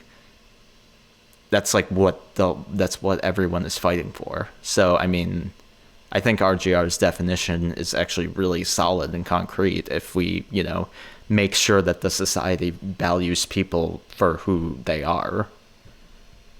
I think that ultimately that will stand up to scrutiny in the future. They both can determine if you're a woman. So right? RGR gets really heated, though. I'll say she kind of loses her cool. Those are different things. They often overlap for a lot of It's hard, to be fair, because Demon Mama is so, slippery sometimes. They overlap, but those can be different. Okay. So in There's no, I want you to eliminate the idea of which one of those is the true gender from your mind. Yeah. Both equivalent. I feel like in this case, this goes towards my argument, which is that. How? Hold on. Well, let me explain real quick. Yeah, let her explain. What I'm saying is that Come there on. are two separate versions of the word woman, and both of them are completely different and essentially irreconcilable in certain cases. They're not completely different. I mean, Yeah. they are. You said that No, one they is aren't. what your internal understanding of your gender is, and one is the external understanding of gender. No, I didn't say that. No, I didn't. You did. You can't say it's your internal understanding of your gender because that would entail an infinite regress. You just described. You just described. I'll Okay, describe I'm it not trying to say again. you definitely did. No, I definitely didn't. I'll read it. Okay, hold on. Let me see if I can. Fuck. Well, let me try to remember. We can play it back. You can watch it back. But if anyone wants to tell me, what I heard was that you can't invoke the definition in the word within the definition of the word. That's the issue we're trying to get around, because that's infinite regress. That's saying number one equals 1 plus 1. You can't do that. Or you can, but it's logically fallible. And the issue we're running into is that... Hold on, let's play this back. Let's see what the objection was. I need to clarify. They're not completely different. I mean, they are. You said that one is what your internal understanding of your gender is, and one is the external. I'm technically doing schoolwork by doing this, by the way, I guess, because I'm exercising my... Wow, I think it actually went down again. Holy shit. That's fun. But we're back again. Wow, my Wi-Fi is being really shitty. It is really bad. Maybe I need to go into performance mode and not look at what's happening on the screen. Because I can hear it heating up again. Yeah. Let's just go into performance mode, mainstream. No, don't do that. I just want to click this to go into performance mode. There we go. Hopefully that helps, because it's already running into issues again. I think it might have even just disconnected. Did it? We good? I think we're good. Sorry, everyone. Yeah, we're good. We're still live. Okay. I'm in performance mode. Hopefully that helps. Sorry about that. Let's continue. Because I hope my last argument came in, because I totally forgot what I was saying. Anyway. I mean, they are. You said that one is what your internal understanding of your gender is, and one is the external understanding of gender. No, I didn't say that. No, I didn't. You did. You can't say it's your internal understanding of your gender because that would entail an infinite regress. She said it in a way that was not specific enough. That was the issue, actually. Yeah. The problem was that she said and I was agreeing with that, so maybe I'm also at fault here. I don't think using the internal understanding of gender is infinite regress. I think that defining gender as gender is an infinite regress, which, yeah, I think an internal experience of gender can be explained logically. I don't think there's anything wrong with that. That's not the issue. I didn't even think that was the issue. So maybe this was a mistake on RGR's part, like in terms of words. You just described. I'll Okay, describe I'm it not trying to again. say you definitely did. No, I definitely didn't. I'll read it. Okay, hold on. Let me see if I can. I want to make sure that we can get the. I want to make sure we can get across. You can pull up my research doc. I have it right there. I'm literally just reading from it. That's fine. Like, okay, there are two Are you types. talking now? You don't have to. That's fine, I'm right? trying to help you understand like a legitimate like. Riley. I'm not trying like this is like the equivalent of arguing with someone whether or not 2 + 2 is 4, right? Like Okay, it is holy like what you were saying like just identifying as a woman is a woman like that is an infinite regress. There's no like buts about it. Like that's what it is. Butts with 2 T's. Like tautologies are like what you're describing is like tautology, correct? What do you mean I'm describing tautology? I'm describing like math. Like this is like basic logic. This is not like what do you mean I'm describing tautology? Is that not true? Is that not saying that a thing is not a tautology? Is that not correct? Let's verify what a tautology is. Let's pull up, look her up. What's a tautology definition?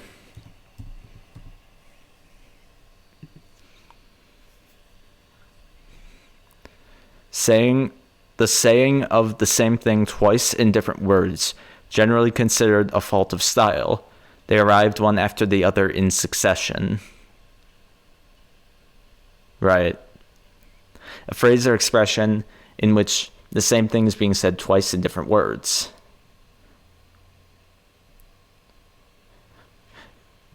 Yeah, I guess it's a tautology, but it's using the same words, so it might actually be a regress, because a regress is like the reuse of the words, and the tautology is... Wait a minute. What is this notification? Still getting stream notifications right now. 86% dropped. What the hell? Why is it being so bad today?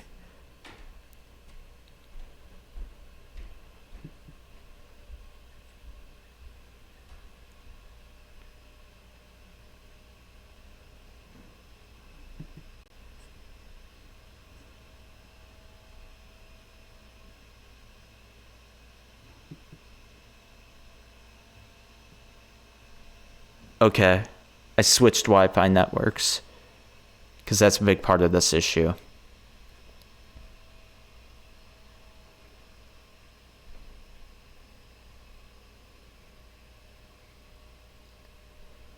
I'm trying to think what I can do to help restore frame value here. Like, I don't know why we're being so slow today. Let's try going on to one of these 5G ones.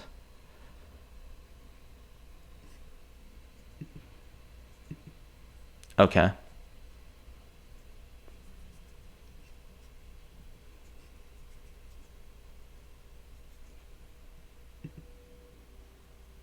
Okay, hopefully that helps. But like essentially, I guess it's a tautology. Anyway, let's go. Tautologies are not necessarily logically fallible. For example, A equals A. We recognize and acknowledge that A equals A. No. No, you have like a logical. All right, so I need to. You cannot just say that. I'm gonna call this an end. No, you cannot say no. Oh, what? Why? Don't interrupt me. No, I'm actually. No, absolutely no. Wait. Why are you interrupting me? What the fuck? Why?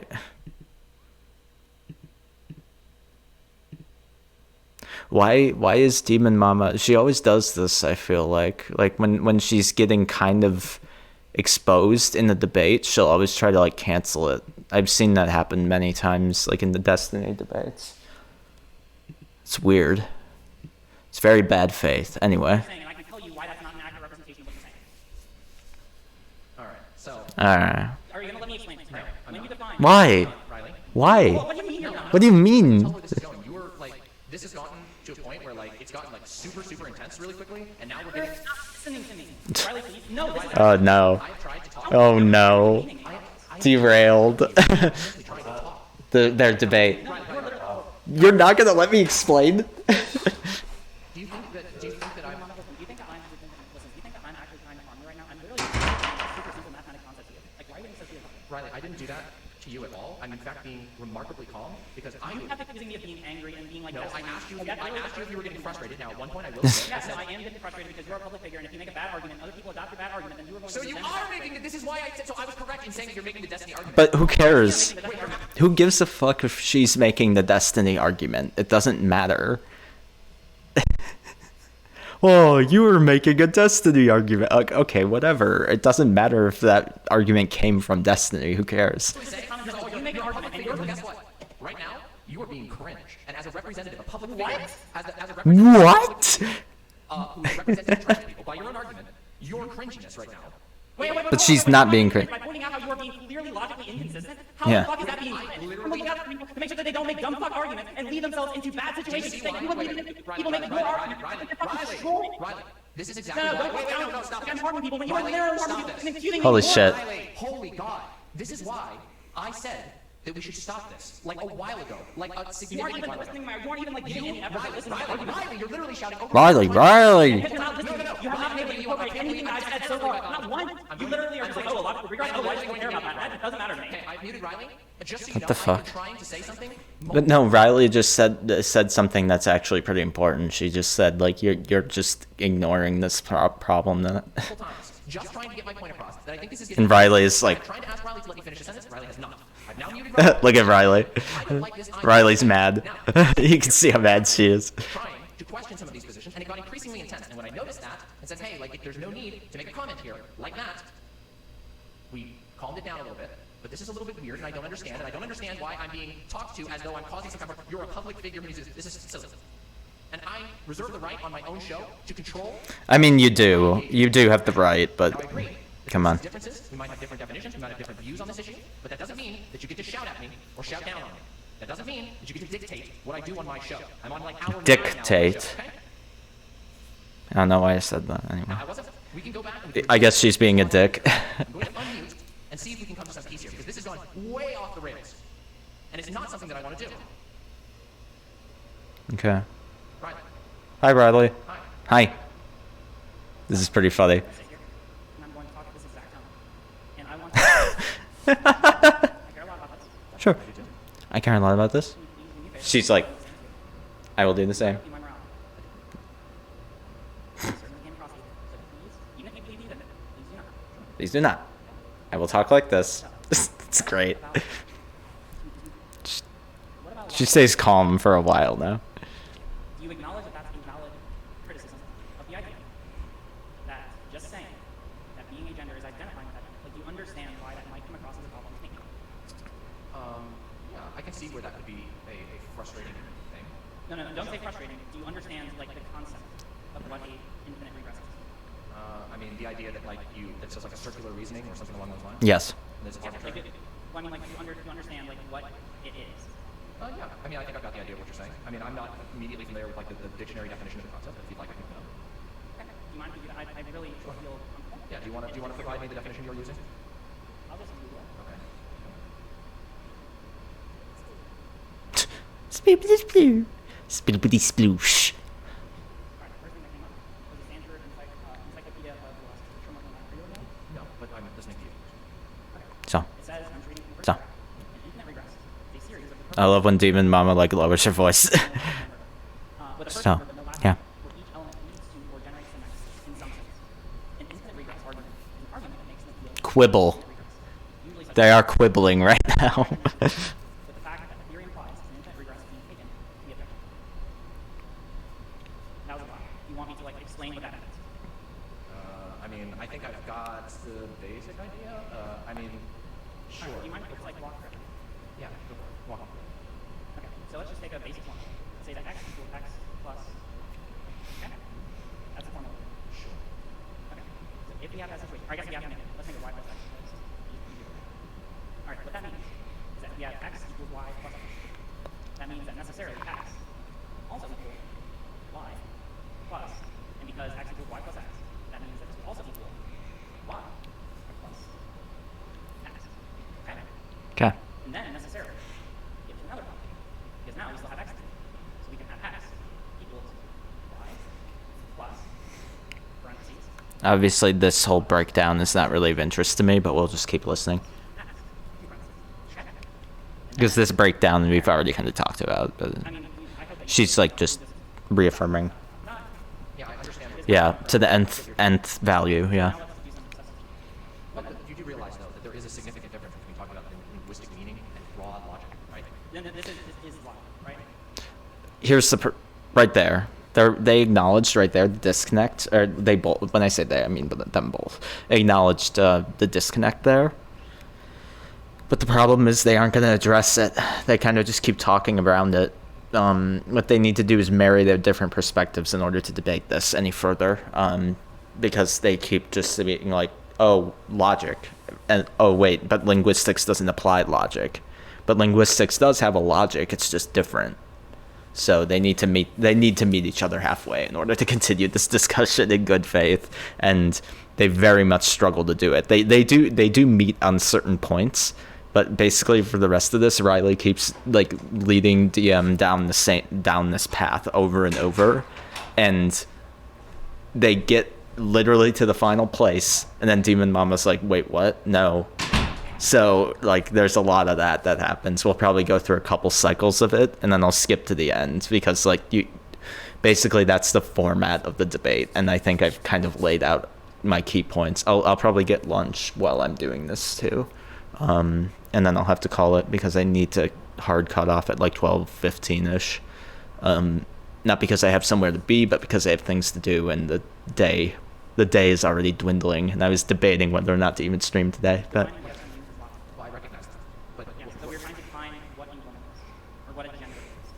All right? So if we're going to say that woman equals substitute wifer, identification Wifer.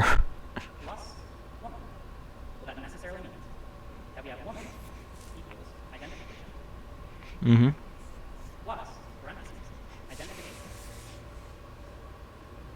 plus woman. Okay? And then, going from there, woman equals identification plus parentheses. No, I think this is. I don't think that this is an accurate representation of my claim. No, when you say that a When I woman, say woman is anyone who identifies as a woman. yes, it's a woman. Woman equals identification plus woman. That woman has no intrinsic definition outside of being an identifier. That's what I'm saying. But we know. Yes. We know that. It's an identifier. It's a title. It has we no know other that. meaning. Oh. No, we know that there's some meaning. We have literature meaning. But there- What it is. We I have. disagree with But then how does the term exist, though? The term has a meaning. Whether or not that meaning's consistent is different. I mean, you just said it earlier, Demon Mama. Language operates on a different sort of logic. And consistency isn't necessarily a core tenet of language as a system. I don't know why this is so difficult, but... I don't think that there's any other meaning. I don't think that there's any other meaning besides. No, all right. That's all right. You understand what an argument is, right? Argument is an opinion plus evidence. So if you don't think it has any other meaning, what is your evidence? That it has a meaning. There you go. I can give you the example of that, which is that no person uses the same definition of woman at all. We all have. I'm not. Yeah, but no, that they use the... What? We use this, but they all derive from the emanation of the form woman. So, we do. I mean, no individual uses the same expression of woman, but we... W capital woman. But those who identify as woman, W, use emanations of the concept woman, W. So therefore, the concept woman does exist. But everyone, nice face, Demon Mama, by the way. I like that. It's like a little... That's actually a good meme. Let me take a screenshot of that. Like, imagine stretching that. RGR had a few good ones towards the end. Maybe I should get those as memes. I'm not talking about everyone using the same So, definition. okay, but are you going to allow me to see now here's what's happening now. But that was my argument, essentially. Let's have this conversation another time. Really? No, because like the fact of the matter is, like you Riley, Yeah. you have literally not. You have literally not allowed me to talk. Every single time I try to talk, you have literally stepped in and interrupted me. And if you go back and you watch this, you will see I have literally not finished. Okay, let's watch it. Let's watch the initial interruption, because there was an interruption later after a contention point dropped. But I think that they accidentally talked over each other, and then Demon Mama got flustered. Let's see. I can give Here. you the example of that, which is that no person uses the same definition. Because this helps us determine if Demon Mama is good faith. If she legitimately was interrupted. Because, you know, if she was, obviously she's going to get pissed. But Of woman at all. We all have. I'm not talking about everyone using the same So, definition. okay, but are you going to allow me to see now? Now here's what's happening. Now, I actually, I know, Holy shit, that was really slippery that she did that. This is why I don't like Demon Mama, because holy shit. I was going to say, I don't remember, like, she had a big pause and finished an idea, and then Riley started talking, and then Demon Mama talked over her, and then Riley got mad, and then Demon Mama got mad. Like, what? How bad faith are you? we all have. I'm not talking about everyone using the same So, definition. okay, but are you going to allow me to speak now? We all... Oh, wait, no, actually, hold on. Am I wrong? Wait. Which is that No person uses the same definition at all. We all have. We all have. I'm not. I'm not talking about everyone using the same definition. Okay, but are you? So she was doing an objection, but she didn't really even start her second point. She could have let RGR continue. Because RGR didn't Demon Mama didn't actually proceed with her second point. She just said the first thing. RGR said the response to the first thing. She could have responded to RGR and then continued. Allow me to speak now. Now here's what's happened now. Now, okay, I know. Let's have this conversation another time. Yeah, that was not too good, Faith. Come on. No, like the fact of the matter is, like you Yeah, there you go. Why you? literally not. You've literally not allowed me to talk. Every single time I try to talk, you have literally stepped in and interrupted me. And if you go back and you watch this second back, you will see that I have literally not finished a sentence without you butting in and saying I can't. I'm trying to explain my concept of gender. And that doesn't seem to be capable in this conversation. And what it feels like is that now I'm being held hostage in a conversation that I don't really feel super comfortable with.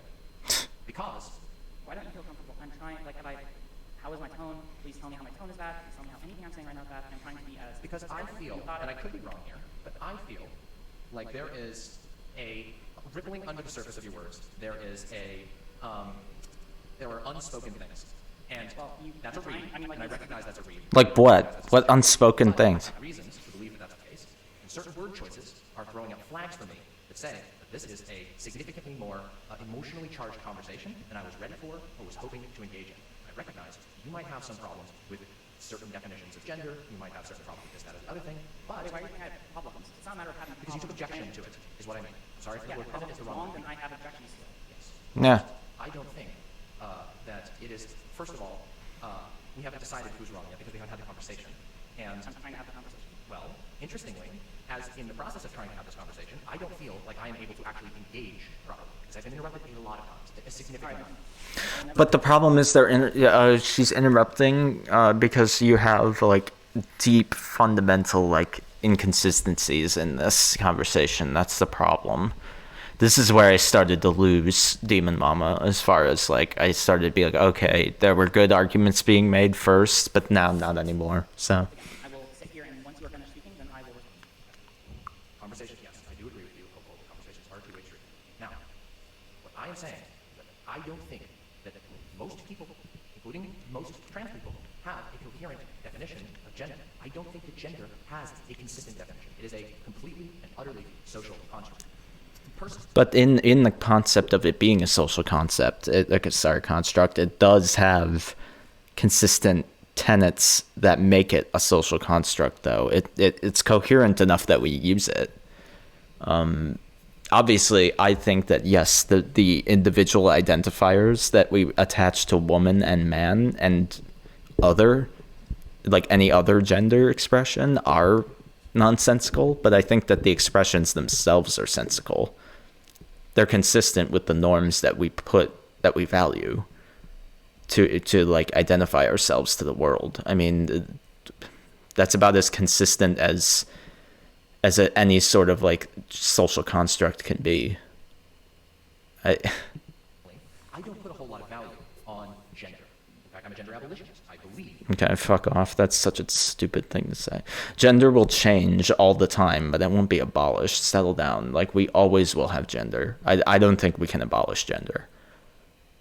Now, race is something totally different. I think we can abolish race, but even then, I think race... I don't know if race can be abolished. Race as we know it, gender as we know it can be, but I feel like those categories will be recreated. Whether or not we discriminate people based on them is a different thing, but they will exist. Ideally, ideally we acknowledge that we like create, like, if we even bother to create race categories, that we don't give a fuck about them, but that's a whole separate discussion. In the long run, we will probably never use gender. I had to say that because I objected to the term, so I'm not just going to say, oh, that's dumb, and just leave it. Probably take a while for us to get there. The reason why I believe that is because I don't believe that you can easily suss out a objective definition of someone's gender. I think that trying to do so leads to some very troubling. Hey, right there. Of someone's gender. Yes, correct. But what about gender capital G? The form that exists, that does exist, that people use or use elements of to express themselves, even non-binary, and that's that's a big part of being non-binary, is you don't fall completely into man capital W or woman capital W, and you pull from both of them and express from both of them.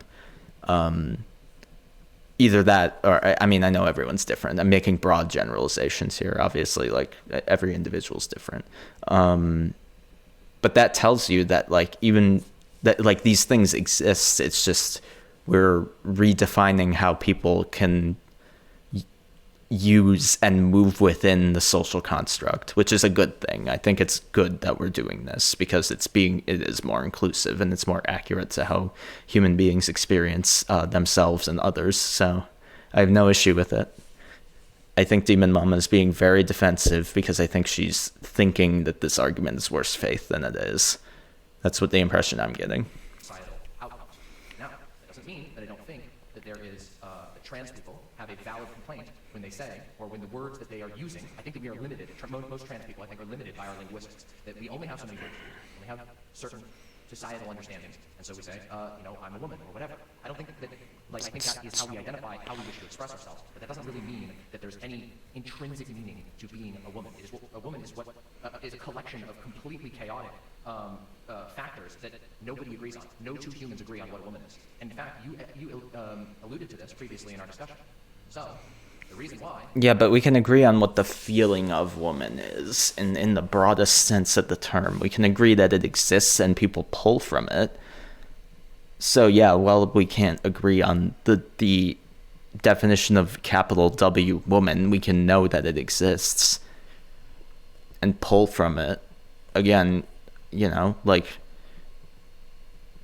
I know I pull sometimes from women, or sorry, women, not women plural, woman capital W for certain things. It's why I'm, it's part of why I'm not like, the straightest straight guy. I'm not even straight, but like, like, for example, I care sometimes about looking good on camera, which is why I'm wearing a turtleneck for no reason, apart from I think it looks good. And also why it's kind of tighter on me. It's not exactly like the loosest turtleneck, but it's because sometimes I identify with that. See how, but now I do identify as a man, but theoretically I could be non-binary and not identify with either. But also at the same time, even people who don't completely identify with one or the other incorporate elements of one or the other or both in their lives. Because gender is a very like complicated schematic that is very abstract. I don't see what the value is in like rejecting this concept the way that Demon Mama has. The reason why I think it is perfectly fine. But to be clear, rejecting the concept of the form that is the gender, not of like rejecting, we shouldn't need to worry about it. I agree we shouldn't need to worry about it, but we keep using them even though we're changing what the definition is. So to acknowledge that anybody who uses the term or like, sorry, I'm not being as specific with my words. You know my point. It is not an objective term. There is no specific thing that any one person is referring to, but a loose collection. There you go. Traits which are consistent from person to person. That's my argument. I don't think that we should hold these things to particularly strong. That's my argument. I just said that. I disagree very strongly with your previous allegation that this somehow leads to an attack helicopter argument, which I do not believe is the case. I think it can though, but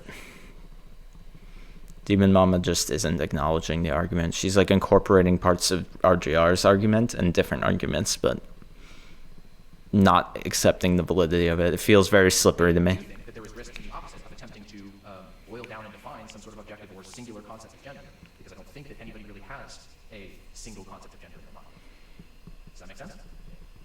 I understand your arguments. Can I respond now? Sure. Sure. I will try to build a bridge, but I also have meaningful concerns to address. Okay. So, you said that the reason... Wow, we aren't even halfway through this. Holy shit. Okay. Yeah, this will be on another stream. Non-objective term, there's no specific thing people are referring to, and that they're referring to a series of traits that varies from person to person. Did I quote you correctly? Yeah. I think that's accurate. Yeah. I don't necessarily disagree with that. When I say objective, what I'm referring to is not a single unified collection. But I do need to move on at like 12:15, so... All of these things in order to be one. What I'm referring to, and I'll say it one more time because this seems to indicate that there may be a misunderstanding. I'm referring to how the average person in society, and we're constructing a hypothetical average person. And Yeah. in society, you're taking a either larger society or maybe a smaller group. Because look how particular RGR is being with her words compared to Demon Mama. That's why she won the debate to me. Way more consistent and firm belief system, honestly. You're taking a group of people, like we're taking the average person from a larger group, and we're pulling them on. Very close. It was honestly, even though I think I even make a comment here saying that she BTFO'd Demon Mama. To be honest, I can accept a retraction of that because like I think that it was actually pretty close up to a certain point. But I know that they ended this in really bad faith. It was like actually really upsetting. The way that Demon Mama like told off RGR is kind of shitty. As being sufficient for being identified as a woman, and then we look at the average of what all people in that group define to be that category at a given time, change over time, change over cultures, and that's what we would generally take to define as a certain gender. Gender can be anything. You could have people construct gender that are entirely different from men and women, as long as it is what is broadly defined in a group to exist at a given time, based on a series of qualities that the group has, then gender. So I'm not sure if I necessarily disagree. The thing that I there you go. do seriously, and this is like I'm going to ask this, and I want like a serious answer. If just identifying as a gender, if just identifying with equality makes you equality, then how? Then like you said that this isn't the attack helicopter, but like why is that? Like if you say that just identifying as something makes you that thing, then the problem with me with making that the only right. Don't give like small like asides. I'd say No, quiet. I was literally just stating that I think you've got something wrong in my argument. Okay, well then let's finish the statement, and then you. Well, let me finish. Okay, I waited for you. Okay. So. Demon Mama is like mad right now for some reason. That seems to be a problem because there seems She's like puckering her lips and scrunching an invisible. people could identify as anything and they would be anything. I obviously do not believe that. That is what is very troubling about this because in my Shaking head. something else, whatever that something else is, to distinguish self-identification as gender from other things. Does that make sense? Yes, but I don't think that you're categorizing my understanding of gender directly, because I don't believe. Well, that's So, just tell me why. the idea that that identifying something as an attack. I don't know. Like this is a pretty significant difference between something like gender, which, in my opinion, can only exist among sentient beings as a part of a social contract. Hence, why it's a social construct, versus an attack helicopter, which is not a sentient object, it cannot self-identify, and can therefore only be objectified, can only be treated in the objective. You don't. This argument I don't care as much about, frankly. It's kind of dicey, and we can probably unpack it in the next time we tackle this stream or this debate, because it's brought up multiple times. But we'll put a pin in this and we'll address this next time. Hopefully, I remember to. You don't get to decide who's a woman. You do get to decide what is or what isn't an attack helicopter, because an attack helicopter is not an agent. See, this is a link. This is a. Okay, well, Well, all right, I'll change the attack helicopter. All right, well, I don't. Sure. Pick another example. Let's say if someone self-identifies as Jesus Christ of Nazareth, all right? They self-identify, they believe genuinely that they are Jesus Christ, that they are... You know what? This is actually probably a good point. Oh, hi. Welcome to the stream. Did Demon Mama lose yet another debate? I mean, this video, in my opinion, she did. I don't know when you sent that in. I'm sorry. In this video, she did, in my opinion, but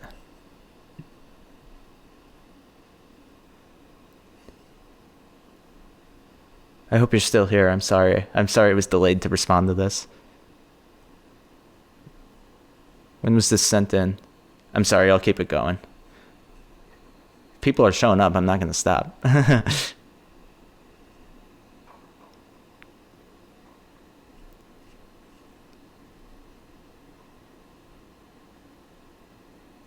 Wait.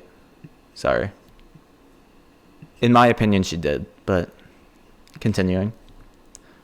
I was breaking down for a while why that was the case, if you want to catch the VOD. I'm probably going to go for another 15 minutes in, but this video is like insane, so...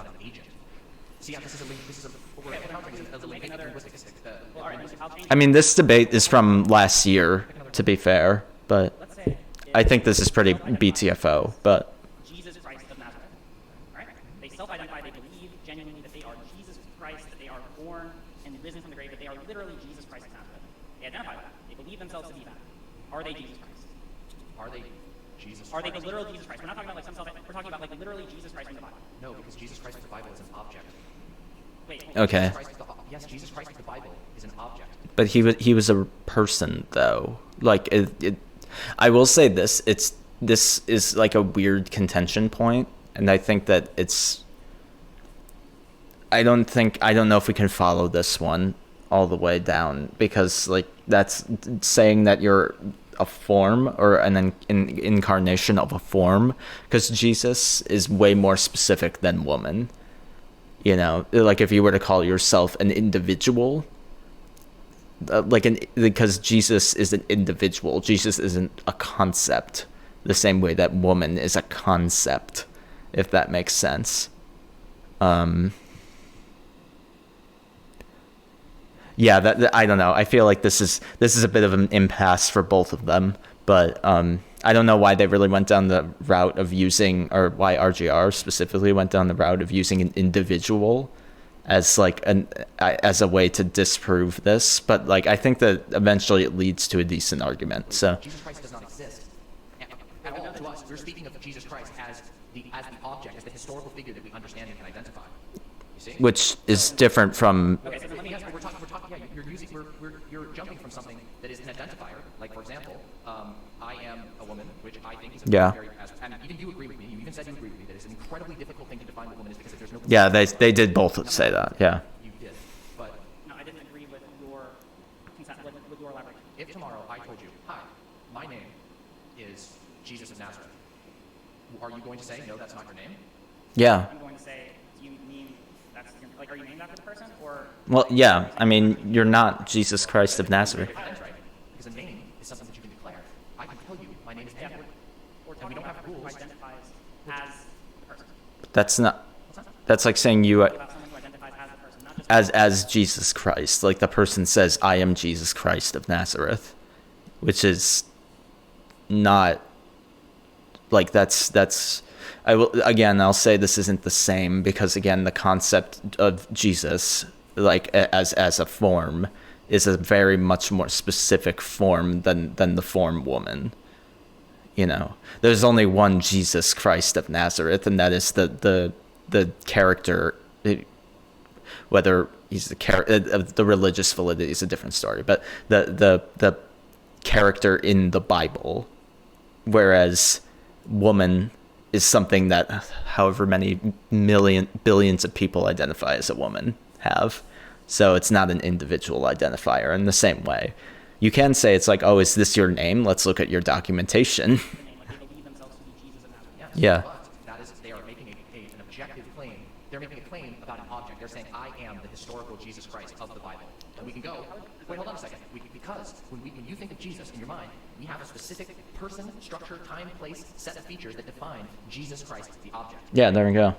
Okay, so Jesus Christ didn't declare himself. Jesus Christ didn't declare himself as Jesus Christ of the Bible of Nazareth. He lived a life, and now he's been written down in books, and we have come Well, to codify yeah. what defines Jesus Christ of the Bible, and that's how we identify Jesus Christ of the Bible. So someone else. Now, conversely, there can be someone named Jesus Christ, but they wouldn't be the Jesus Christ of Nazareth. That is the Bible, in the Bible. That is an individual. Doesn't So, match the object that we've constructed linguistically, Jesus Christ. We can say, well, no, you're not, because we know that Jesus Christ, the Bible, is defined as these things. But There you instead of go. saying, my name is Jesus Christ of Nazareth, you can't really tell them, no, it isn't, because you get to define what your name is. That is how names work. I mean, yes and no. I mean, you can make arguments against that, I feel, because, like, you can't change your name on a daily basis. I mean, you can, but people would fucking hate you for it. It's like, good luck trying to, like, keep up with someone who changes their name every day. At this point, we're getting into these weird hyper-specific examples of people that don't quite exist. People don't change their names. People change their names in their lives. I'm not saying that people are assholes for changing their name, but, this person doesn't really exist, honestly. So I would argue maybe this person might exist. There might be some great person who has this, but I don't know. Unless you would argue that people should be able to have objectively assigned names by somebody else, I would think that's silly. I think the same thing about gender. But gender is a bit different from a name. I mean, for me, now we seem to be indirectly defining what a gender is beyond just identifying something. Because if you apparently, like, now we have moved beyond, so we can't, so it's not just, so gender is not just identifying as an object or a historical person. Okay, so then what about identifying as the president? I self-identify as the president. Here we go. Is this not a person or a social categorization system? I mean, I would agree that it's a social category. I mean, okay, we can go all the way through to say all things are ultimately social categorization. That's how language works. But well, yeah. I mean, everything. Yeah, that's true. I am the president of the United States. You can check that against the linguistic object, the president of the United States, and go, well, they don't meet the category. They don't meet the category that we decide collectively is the president of the United States. So obviously, I mean, you could say We'll keep this going while I eat lunch, but we'll probably be done at 12:45 because I'll eat lunch during this. Which, as it turns out, is a pretty clear definition. Like, in order to be the president of the United States, you need to have done such and such things. There's a whole bunch of rules that we use to define who the president of the United States is. Yeah, again, A whole lot of rules for that, specifically to avoid. you could also get into these arguments about the complexity and the specificity of the concept, because woman is, again, a very broad concept on purpose because lots of people identify as it. Things like what would happen in medieval Whereas not a lot of people can get away with identifying as president times, which is, there's unless you are the president. define who the king is, which isn't necessarily clear. We have a very clear definition of who the president is, which is Yeah. easily identified who the president is. The gender is not the presidency. Okay, so, all right. Okay. So there's a couple things. So first I want to hold on to the idea. So you agree then that someone who says that they are the president, who's not the president, is wrong about that self-identification. Like if I were to say right now, I'm the president of the United States, you would say, I am wrong by that criteria you set up. Yes, because being the president You would. is not a self-identification. Okay. But it is if the person self-identifies as it. I mean, Let me ask you this. Can a trans person be wrong if they self-identify as gender? No. really. Okay, next logical question. Let's say that we have a trans person. So you can never be wrong?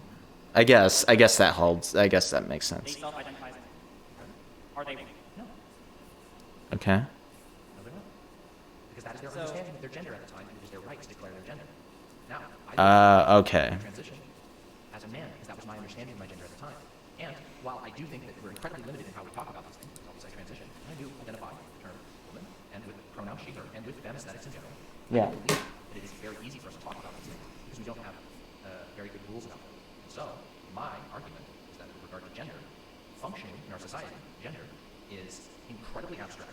It's very, very personal. So I don't see how there is, in fact, I think we solve a lot of problems by simply allowing people to identify as whatever gender they so please, whatever pronouns they so please, because we can acknowledge that gender is highly, highly abstract. I mean, yeah, but Nobody agrees on the rules there. Therefore, I mean, all of this tracks. The problem is we aren't acknowledging the argument. We're doing the thing that's technically okay, which is where, excuse me, Demon Mama is claiming that the framing of right and wrong is not accurate, but at the same time, not really showing. I mean, she is kind of showing us why, but she's not really addressing Riley's point that, like, okay, but no, what is your true identification then?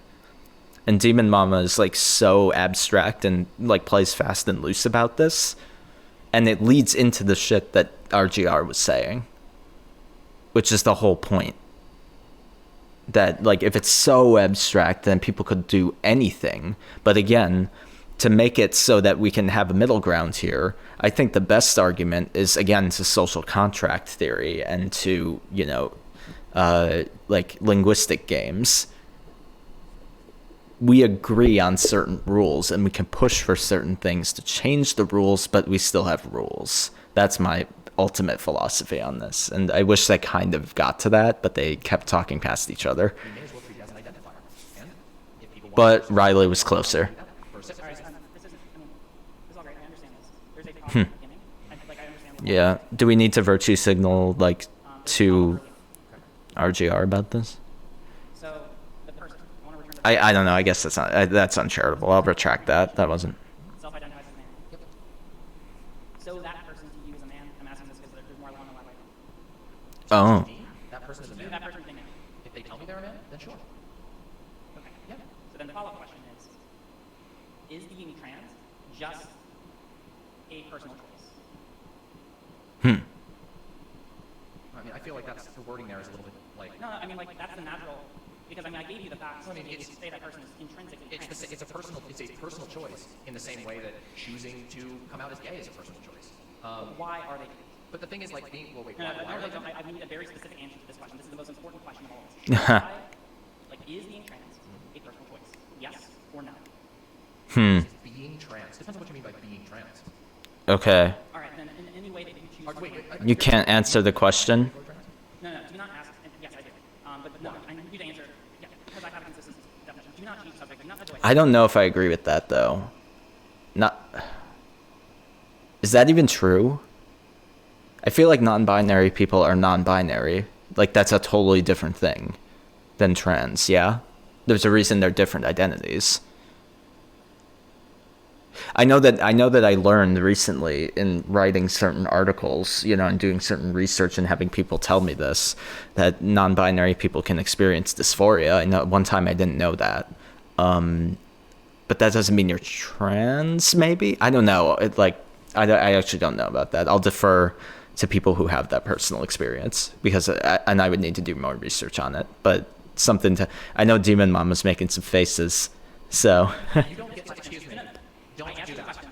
No, I asked you a question. I need you to just answer this question. All right? Are you? Are you trying to angle for like a gotcha here or something? What? I'm not. This is just Don't- very important. Is being Why is it trans- important? Answer it however you want. No, Answer Riley? I'm not trying to Oh, shit. I'm not trying to do anything that I just. Okay, wait, let me back this up just a hair. I need to go make my lunch because if I am going to be streaming later than I thought, I need to at least do that to advance my day. I'll be right back. And I also probably should do laundry. Shit. Well, I'll be right back though, either way. So let me just disable this for a second. I'll be right back. Stream's not over. We're going to continue. I need to make a lunch though. So give me 5 minutes and we'll be right back to the debate.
if I'm streaming longer, I need to at least do that.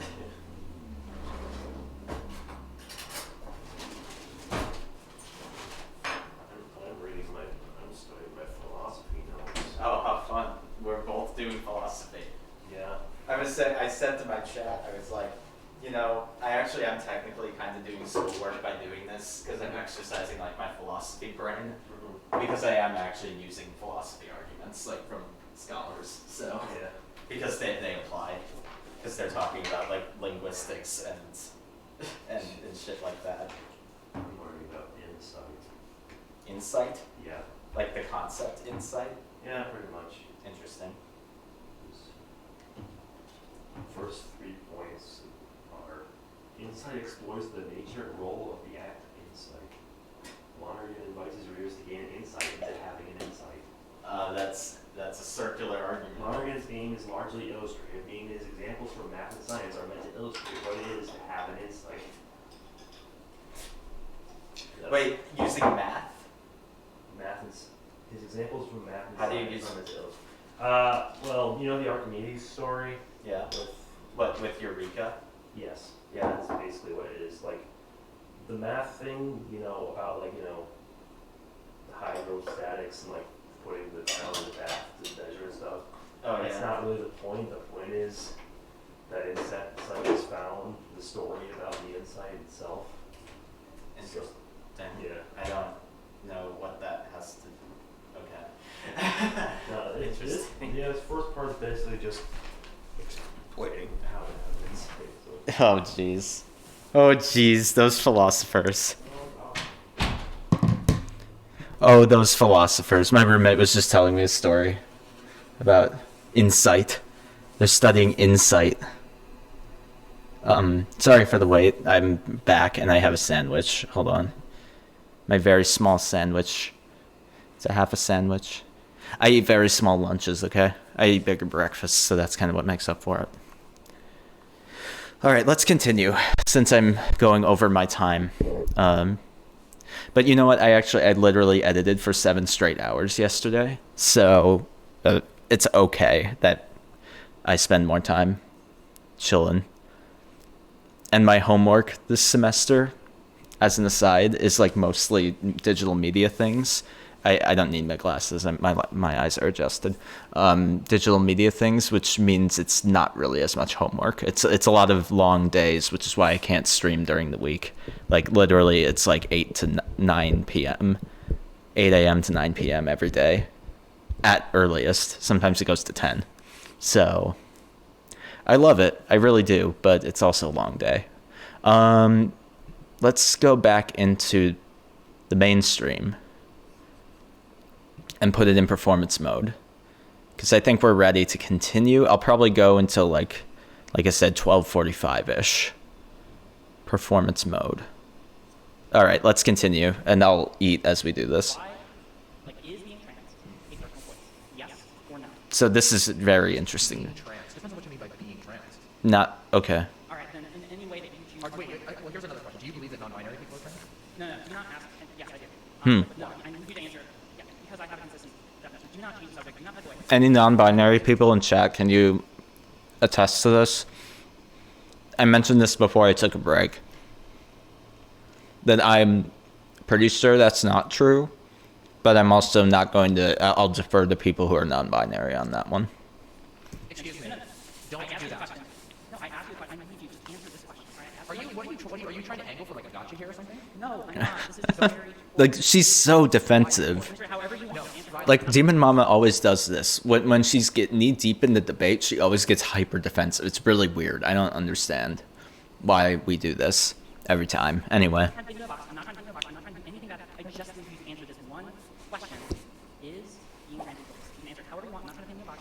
Do whatever you want with that. Just give me like somewhere in your answer, yes or no. Is being trans a choice? If you mean, but when you say by being trans, if you mean the state of leaving the gender that you were assigned at birth and changing to another one, no, it's a choice to pursue that, yes. But in being that, no, that is not a choice. You are who you are, just like Well, you don't yeah. have a choice in being human, or you don't have a choice in being what personality you are. now the steps that you choose to Okay. take in This is a concrete definition. This makes sense. your transness, those are choices, of course, and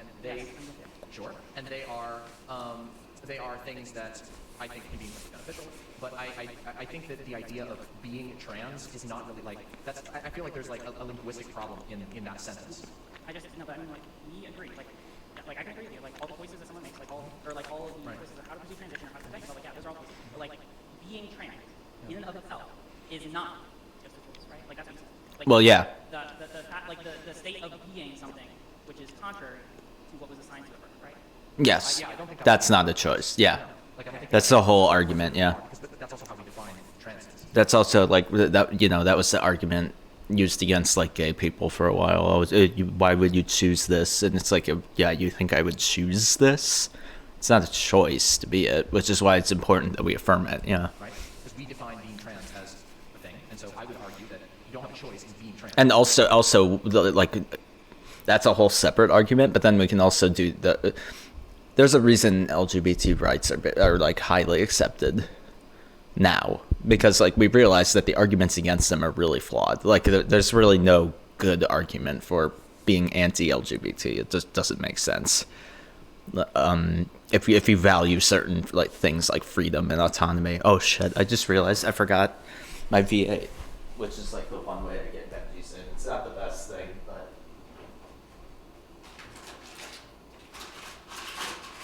I should make more salads. That's something I should do. Should do more salads. Anyway, I'm right back. Sorry about that. Out one day, oh, I'm not happy. Just realized that. Gender and being perceived as the gender that I was assigned at birth. And of course, you are trans there. So no. Well, I just want to take it. Well, yeah. I mean, There's more to being trans than just the choice of saying, actually, here, I'll hand it.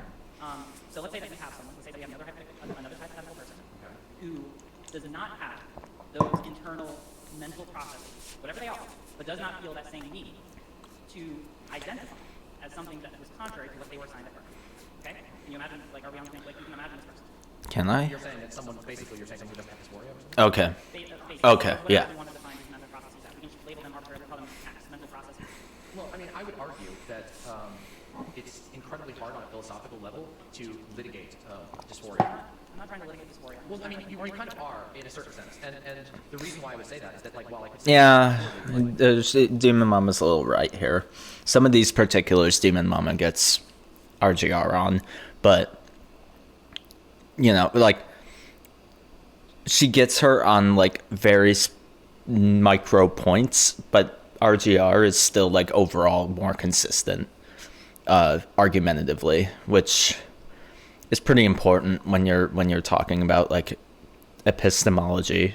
somebody who's non-binary doesn't, maybe, a non-binary person who doesn't choose to pursue surgery Yeah. or HRT. Well, yeah, those I know people like that. In the same way that we would categorize as like clinical dysphoria, but Yeah, and yeah, like because I know that it's possible for non-binary people to not identify and also not necessarily have dysphoria. I mean, there's lots of people. I know people like that, nonetheless, but they also, yeah, they're to no longer identify as assigned, right? as the one at birth. Yeah. It just depends. It may not be the criteria of dysphoria, but I don't think that dysphoria is necessary for someone to be, or clinical dysphoria is necessary for someone to be trans. No, I completely agree. I agree. There's dissatisfaction, and it's not clinical dysphoria, but yeah, it does motivate. Yeah. We have to explore this because this is kind of, you're wondering why I was here earlier. It's the reason. So I just want you to just give me your word Okay. right now. You'll just hold on to me for a little bit more, right? Very important. Paragraph, right? Genuinely want us to reach something. Okay? So let's imagine. So we already established that like trans people generally have some mental processes which motivate them to identify with a gender that is contrary to what they were assigned at birth, and that is not a choice, right? We've already like that. Whatever those mental processes are, not necessarily dysphoria, but whatever those are, we'll just know Some processes. Yeah. Let's say that we have a person who does not have those mental processes, all right? And let's say that that person, let's say that they were assigned male at birth, Mm-hmm. and that they make the statement, I am a woman. Yeah. Is that person a woman? Yeah. Okay. Shakes head.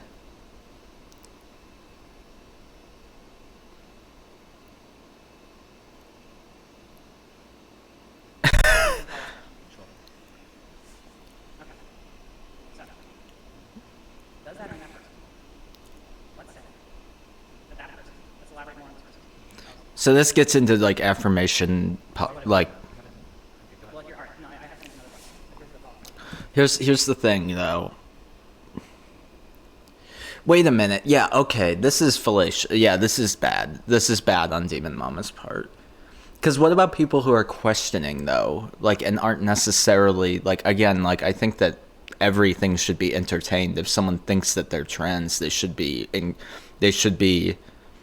shown the options available to them.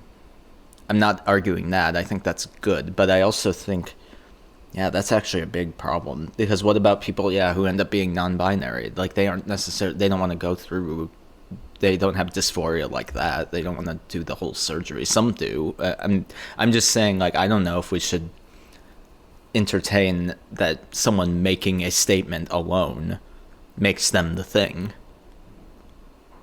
It means maybe they think they're the thing, and it's very possible that they are.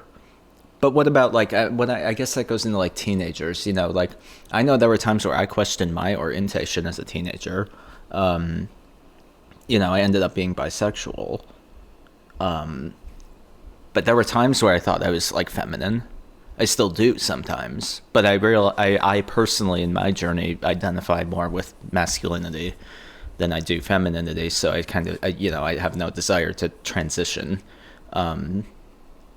So, yeah, but, like, so what if someone was actually, like, totally bent on convincing me that I was, in fact, a woman? I don't know if I like that idea. That sounds strange, and that sounds, like, dangerous. I don't know. Like, I feel like we should just, if someone thinks, someone undergoes these mental processes and expresses them, we should entertain them to the extent that we expose the person to, different approaches, and they make an informed consent decision about what to do. I mean, that's like the medical consensus on transness. I know that because I've read these papers, I've talked to people, who I associate with who are in that field.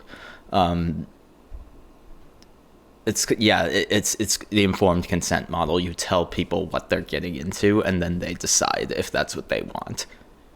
Very important process. It's arguably kind of dangerous to just say that, yes, the person is correct for making a statement. Because RGR's argument is, if the person says that they are, they are.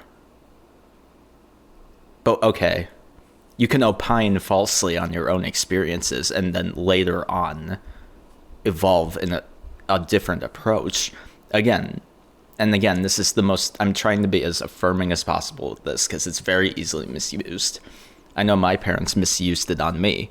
Still love them, but they misused it on me once, thinking that I wasn't actually bi. It's not that you're wrong about, like, your internal experiences. It's that maybe there's more to it that requires more introspection and more exploration. That's the argument that I would make. It's not saying, like, you don't actually think this. It's like, no, you do. That's valid. You validly think a thing.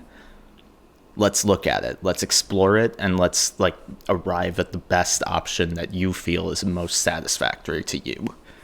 That's why informed consent's important.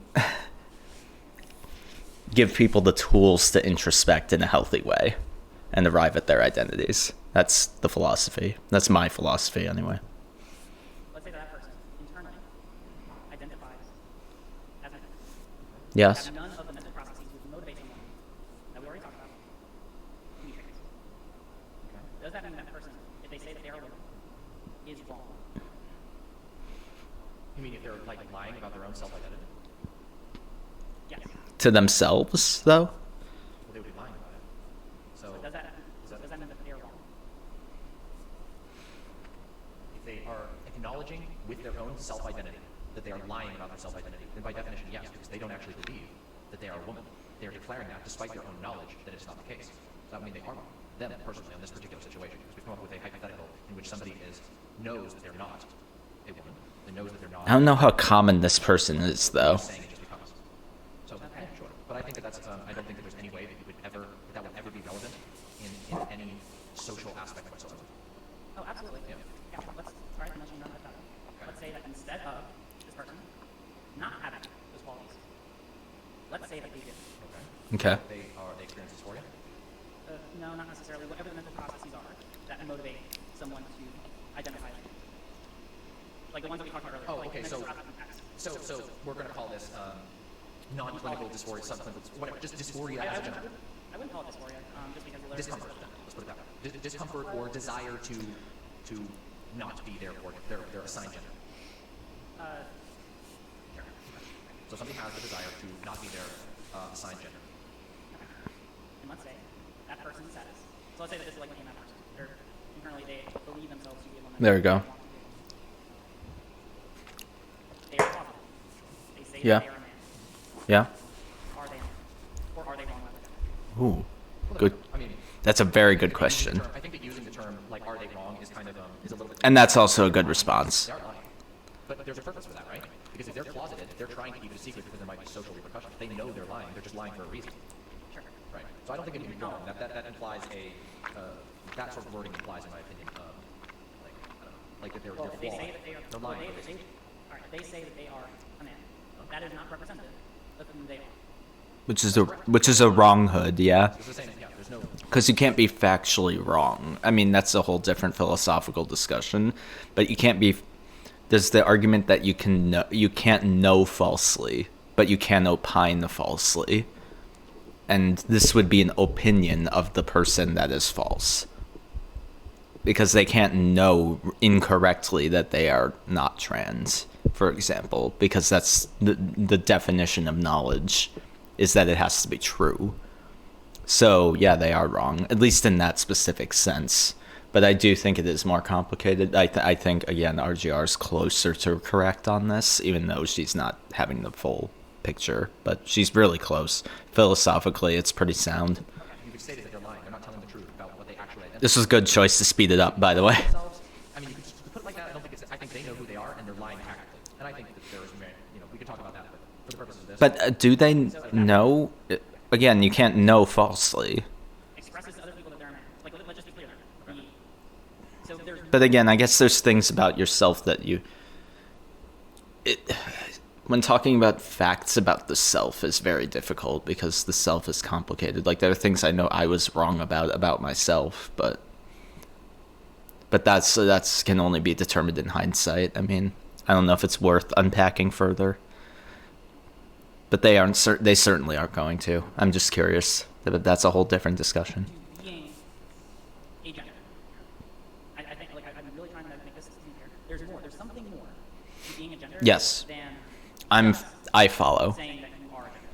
Well, okay. You know what it is?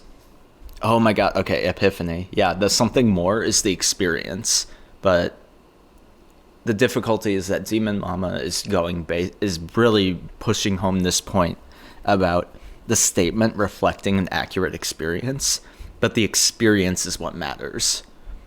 And expression of an experience has to be evaluated carefully, and responsibly. Again, this is slippery because some people, would use that as like a veiled turf argument, but that's not what I'm trying to say. What I'm trying to say is that, again, it's all about informed consent. Okay, you feel these things? Well, here are the resources. Here's what you can do. We aren't going to say that you're trans yet. You need to introspect on this and make sure that this is right for you. If it's right for you, by all means, go for it. But here's X, Y thing. I think ethically that's the most ethical model that we can possibly do. I don't know. People can debate me on that, but I think that's pretty ethical because it's the consent of the person is factored in. Affirming care is factored in because it's all about them. It's about what they feel. They have to make these calls themselves. We just provide the evidence, provide the resources and make them aware of those resources. I think that's pretty ethical, but I don't know. I think that's why that's important anyway. I would say that then just saying it. Okay. I don't know if that was the exact wording I used at the beginning. Oh, okay. Yeah. That was, I assumed that you understood that means, like, honestly, saying. Oh, okay. Saying something, I mean vocalizing something that you want is legally. So yes. Okay, yeah. If we're going to say, like, obviously it's not literally saying the words that makes you that thing. Well, it doesn't, yeah. Okay, good clarification. So that yeah, we can throw out a good chunk of what I just said. On that even a little bit more, sure. Because you can have someone. So Not throw it out, but put a pin in it as like a good point to bring up. hold on, someone's asking, do you want to? No, we're close. We're getting we're getting there. Okay. So we can add on some more qualifiers, right? To what it means to be a gender, right? It's not just identifying, right? There's also like a degree of there's a What are these faces? Why is Demon Mama cringing? your identification, right? Yeah, but I don't really think there's much of a distinction there. Like, I don't think there's much of a distinction between, like, Let me just go throw these away. and genuinely believing that. I think that's mostly just a semantic or linguistic difference. I think those are mostly the same thing. And I think that in the situation, what's that? Well, how are those meaningfully different? Well, that's what I'm saying. I don't think they are meaningfully different. I think that identifying is something. All right. You can't, like, we're getting to the point of whether you can lie to yourself or not, and I think that's like really hard to do.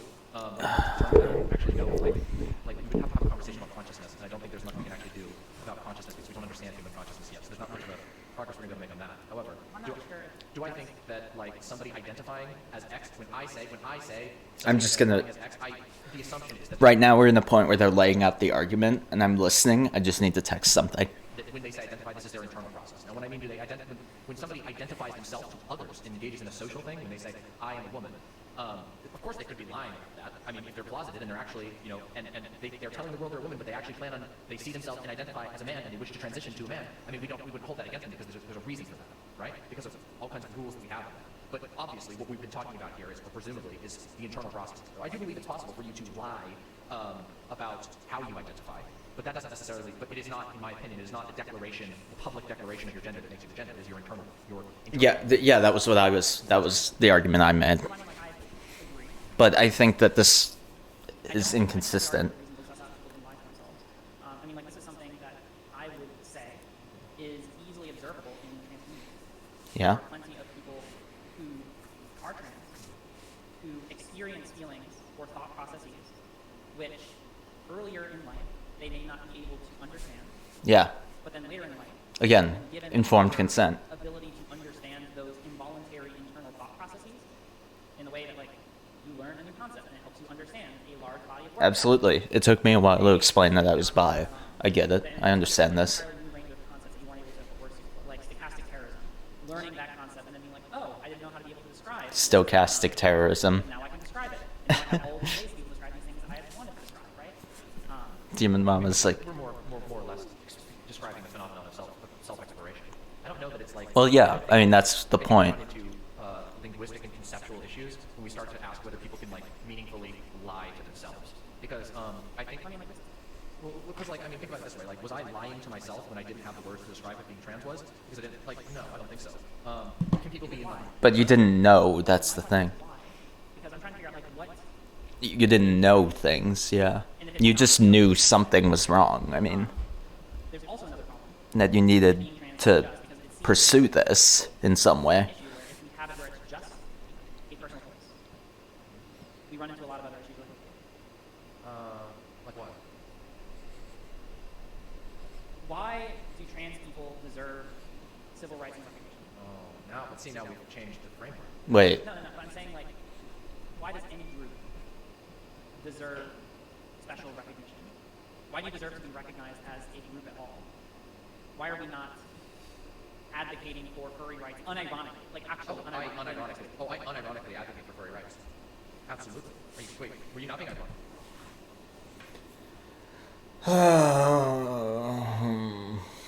Okay.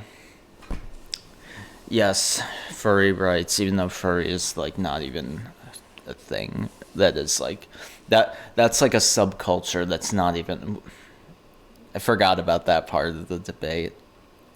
Maybe we save that for the next part. I think I've been going for long enough, and I'll get on a big ass tangent if I start with that. So you know what? Let's call it for now. It's been fun, but I have some stuff I need to do, and this will go even longer if I don't call it right now. And I'm already like 50 minutes over what I wanted. So, but anyway, that'll be all for right now. Probably for this week, honestly, because expect another stream maybe on Friday. I'll try to weave one in on Fridays. If you can believe it, it is Friday once again. But yeah, that expect more streams. I'm getting in the rhythm of my schedule, obviously, because I'm in school now, and school is wacky. So I'll probably have a reduced stream output, but that's to be expected. We'll try to get a regular schedule in, though. I know I had one for a while, until finals hit, and then I just didn't stream for like a month. But, life happens. Thank you all so much for tuning in, though. This is a wild debate. We aren't even done. We'll definitely on some other stream finish this off. I think it's really important to discuss these issues. That's why I thought it was, and especially from a philosophical lens, that's why I, wanted to talk about it.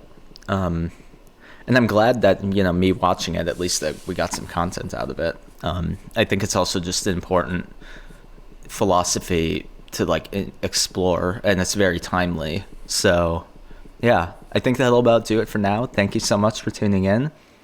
Stay tuned for the next stream. I know my roommate and I are going to play Kirby at some point, again. Probably Friday. That might be another thing we do Friday. Yeah, stay cool. I have editing that needs to get done, and other sort of work, directing, planning, and producing stuff that needs to happen that I keep putting off and I need to stop doing. So that's going to be the rest of my day. But yeah, thank you so much for tuning in. Peace. Have a good day.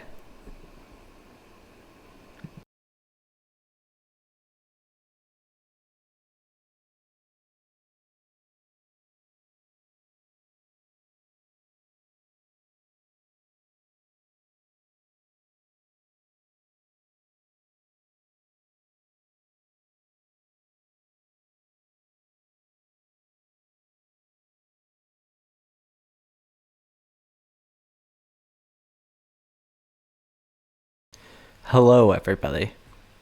Welcome to the stream. Oh, oops, wrong one. Wait, where's my... Oh, here it is. Hi, everyone. Welcome to the stream. Stop talking Destiny. There's a video that I'm watching. I was watching pre-set up. I need to... There we go. Hello, everyone. How are y'all doing? Hope y'all are doing good. Because it is Saturday night and we are live. Welcome. Sorry, I'm just checking my make sure audio is good. Let's I'm gonna open my desktop audio for this video just so I can test it on the local level. So it should be audible. Let's see here. Tweet out a congratulations for it.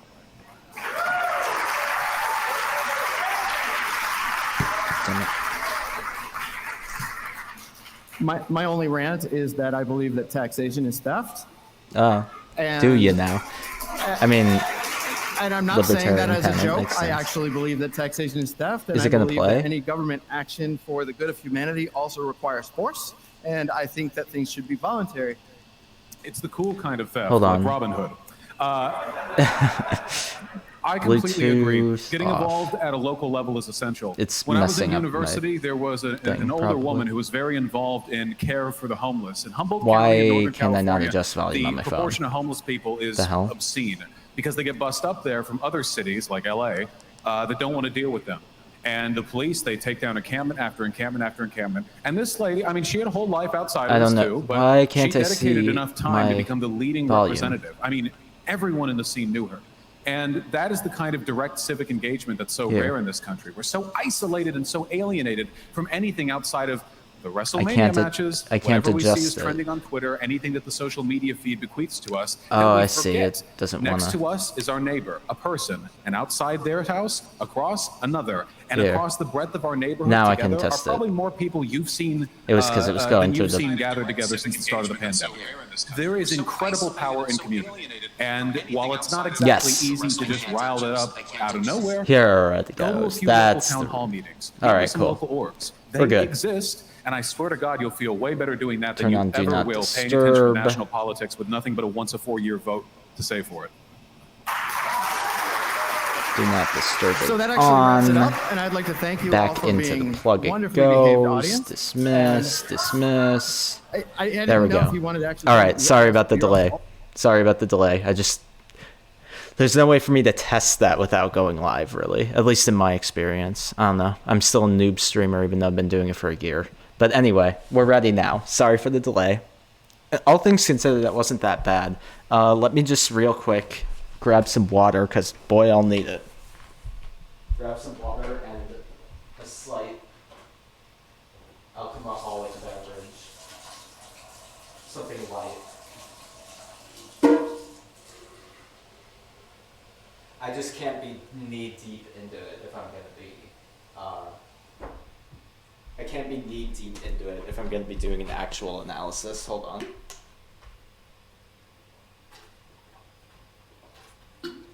All right.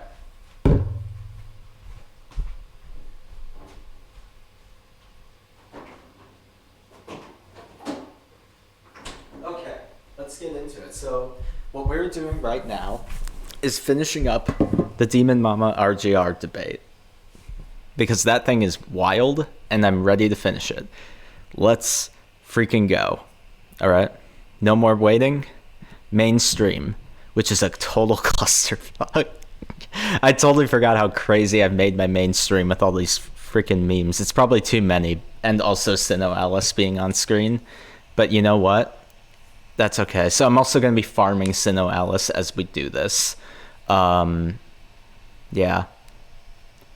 Just so y'all know what I'm doing. Let's get started with the video. We ended on I unironically advocate furry rights. So that was fun. Let's get started. That's the part we're in. Why do trans Why is this people video so deserve quiet? Civil rights and recognition. Now we've changed the framework because No, but I'm saying This like, needs to be like way why louder. does any group deserve Okay. special recognition? Why do you deserve to be recognized as a Desktop group? audio. It's a filter Why are that I we need, not right? Ooh, advocating Demon Mama's for like furry stressed. rights unironically, like actually unironically. Filter, edit, advocate for filter. rights. Absolutely. Were you not being ironic earlier? Like I unironically can't make advocate it for furry rights. louder? I would literally fight for furry rights. Same way as I would fight, I would literally. Okay. I can Well, tell you actually, right I now, guess it's would pretty die loud. for I AI need it for louder AI on my rights. end, If we though. ever invented a robotic intelligence, I would Oh, die. wait, hold on. Those are not equivalent. Like if we're able to, like, the idea to choose to identify with a group that does not require inherent identification. Why is this so quiet? And I can't Like, control that's- it. From a legislative perspective, the argument for why trans people deserve any rights. I might need to, like... I'll have to listen really closely to this, guys. Sorry. Okay, but I know it's mixed well on your end because I see it. I see the levels bouncing, and it's Usually pretty has loud. to naturally So I'll just come listen back very to, closely. It's not Keep a those- choice, it's who we are. Well, okay, but what you're So I'm sorry. elucidating- Let me track back. First of all, cheers. I'll track back a little bit, and also my Sinnoh Alice gameplay will kind of just hover. We'll hover on Cinderella right there for a little bit because I want to get into it before I start like slacking off, slacking on the job. Let's go back to the top of this. So we went from the trans like discussion to the furry discussion. It's really weird because one is not an inherent gender. Like, let's go. Why do trans people deserve civil rights and recognition? Oh, now we've changed the framework because No. But I'm saying, like, I don't know why does any if that's a group change of framework, actually. deserve special recognition? Why do you deserve to be recognized as a group at all? Why are we not advocating for furry rights unironically? Okay, then. Actually, unironically. Why are we not unironically advocating for furry rights? She says. absolutely. Were you not being ironic? And then, earlier? wait, are you I not being unironically ironic? advocate for Says furry rights. the I would other. literally fight Says for Demon furry Mama. rights. Same way as I would fight, I would literally, I can tell you right now, I would die for AI rights. If we ever invented a robotic okay, Demon Mama. intelligence, Detroit I would become die. human arguments here. Equivalent. Like, if we're able to AI. I agree that, by the way, but we don't have that AI, and I could get into my whole epistemic reasoning for why we shouldn't create that AI, but that's a whole different discussion. I don't know if we want to go down that route. Let me know if y'all are interested, because it's literally a big part of my... Let me put this in performance mode. There we go. Okay, now we should have better performance on the stream. So I agree with that, but we don't have that yet. If machines were functionally the same as a human being in terms of complexity, I would agree, but they aren't. So to identify with a group that does not require inherent identification, like, that's, from a legislative perspective, the argument for why trans people deserve any rights usually has to naturally come back to, it's not a choice, it's who we are. right. Well, okay, but what you're elucidating here is... But here's what's interesting from a legal perspective, and it makes sense Riley would argue this, because wasn't she a law student? Yeah. I'm gonna start farming, like, just start doing auto farming on this. Oh, and there's oh wow, and it's only 4 minutes. Yeah, we're gonna start the auto farm here. Auto farm start. But, like, I think a big part of that, like, the argument, at least legally, is that trans people don't choose to be trans. But then the other argument, that it sounds very transphobic, and I don't like making this argument, but I'll just lay it out because I know it's like a counter, is, well, the expression of being trans is a choice in the technical sense, and in a way it kind of is, but, like, if we buy into, like, what it means to be trans, it's really not. I don't know. I guess that one is a bit... I don't like that take, and I don't agree with it, but that's, like, the counter, I guess. A issue. I really wish I could jack up this video's political expediency loudness. and not one of truth. Because, for example, I will give you an example of this from the very history of trans people. Yeah. Itself, which is that it used to be the go-to line was for trans people to argue that they were X trapped in X body, right? Yeah. And the reason for that was because it was politically expedient to essentially play on the idea of a soul, whether you believed in a soul or not, and argue that you were a female soul trapped in a male body. That was politically expedient. But we can acknowledge that that's probably not true, right? All right, hold on. Can I ask I another mean- question then? I just really need to ask this. Sure. Is there any meaningful distinction between the way that a trans person self-identifies and the way that a furry self-identifies? Hold on a moment before they get into that, because that's a juicy argument. But I also realized something. Is this the PNP device? Let me just double check this. Yeah, it is. Okay. We're all good. I thought it was coming through my AirPod mic, which would kind of suck. But no, it's the PNP device. Performance mode again. Sorry about that. Back to the video. And then back up a pace just so we I just can... really need to ask this. Sure. Oh, right. Back Is on... there any meaningful distinction between the way that a trans person... So the previous argument was that, like, trans people with the history, it was expedient to explain it as I am a woman in a man's body. And now we've definitely evolved our understanding. But what does that argument entail in this context, I guess, is my question. But we'll let this continue. That's probably not true, right? All right, hold on. Can I ask you another question then? I just really need to ask this. Sure. Is there any meaningful distinction between the way that a trans person self-identifies and the way that a furry self-identifies? Is there any meaningful difference between those two things? Between the way a furry self-identifies and a trans person self-identifies? Yeah, a furry self-identifies. I like how as a confused star. Demon Mama is by this. Like, she seems very confused. It should be a very easy answer. Yes, because one of them is a, like the equivalent of a fashion statement, whereas the other is a, like, gender identity. So that there is a meaningful distinction. Now, if you could argue, like, from like a purely like abstracted perspective, there is no difference in terms of like, oh, well, they're both ways of expressing oneself to the world, but that seems like oversimplistic and reductive. I don't know. Whatever. Well, They have a okay, wait. persona, I think they you have the identify wrong. with that persona. They believe they identify with that persona. Wait. Wait. Are you confusing furries with otherkin? No, I'm actually. Are you sure? Well, I mean, like, Are I'm you pretty sure that sure? either of them work. But I'm specifically talking about furries. Like, I'm having furries in my mind right now. Like, Okay. I'm You have a- specifically So thinking You about have the before we furries go on the further, brain, I have a Riley. question for you. What is in your mind? Furries what on the defines a brain. Furry?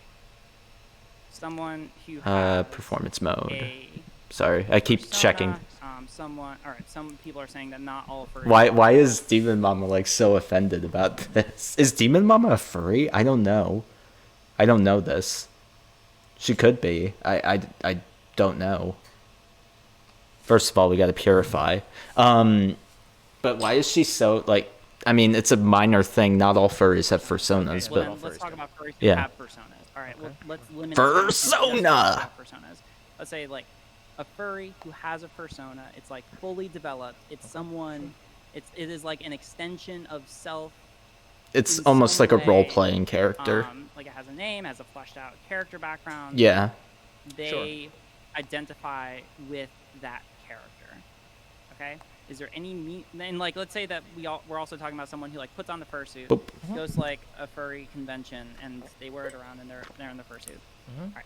Is there any meaningful difference between No, I'm not talking about otherkin. Stop talking. Everyone's Oh, the thinking chat. about I mean, because it does Otherkins sound aren't like furry in the there's a same bit way. of a Yeah. misunderstanding, but I could be wrong. No, I'm very specifically trying to talk about furry. So I just want But you to here's the is there a question, what difference does this between mean? someone who What's has, the like, a fully purpose of developed this? Persona, they put on fursuit, they identify with that persona, all right? And a trans woman who says that they're a woman. Oh, for sure. Obviously, they're completely different Shit, things. it expired. Okay, why are they Totally different things. A persona, Okay, good, Why? good. A persona is a character Demon that you Mama's make, correct. that you create and that you pretend to be. I don't know of any furries who believe they're their persona at all. I've never met a single furry like that.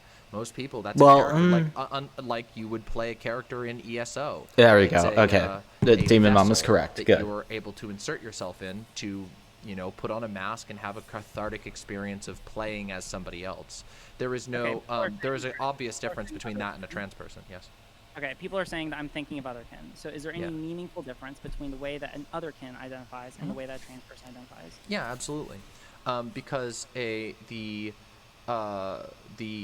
once again, I mean, now of course this might change with some future developments in the understanding of consciousness, but at least how this argument would have to be structured. So I may need to readdress this argument in the future. However, an otherkin is making, much like the Jesus situation, an objective claim to be Right, somebody saying, I am Jesus Christ of Nazareth. But, I mean, otherkin is, like, in the same ballpark of, like, absurdity, I would argue, whereas transgenderism is not. I mean, I think that, and we've kind of laid out that argument on the previous stream. I'm not going to restate it just because it took, like, 30 minutes to state. In its most effective form for everyone, including myself.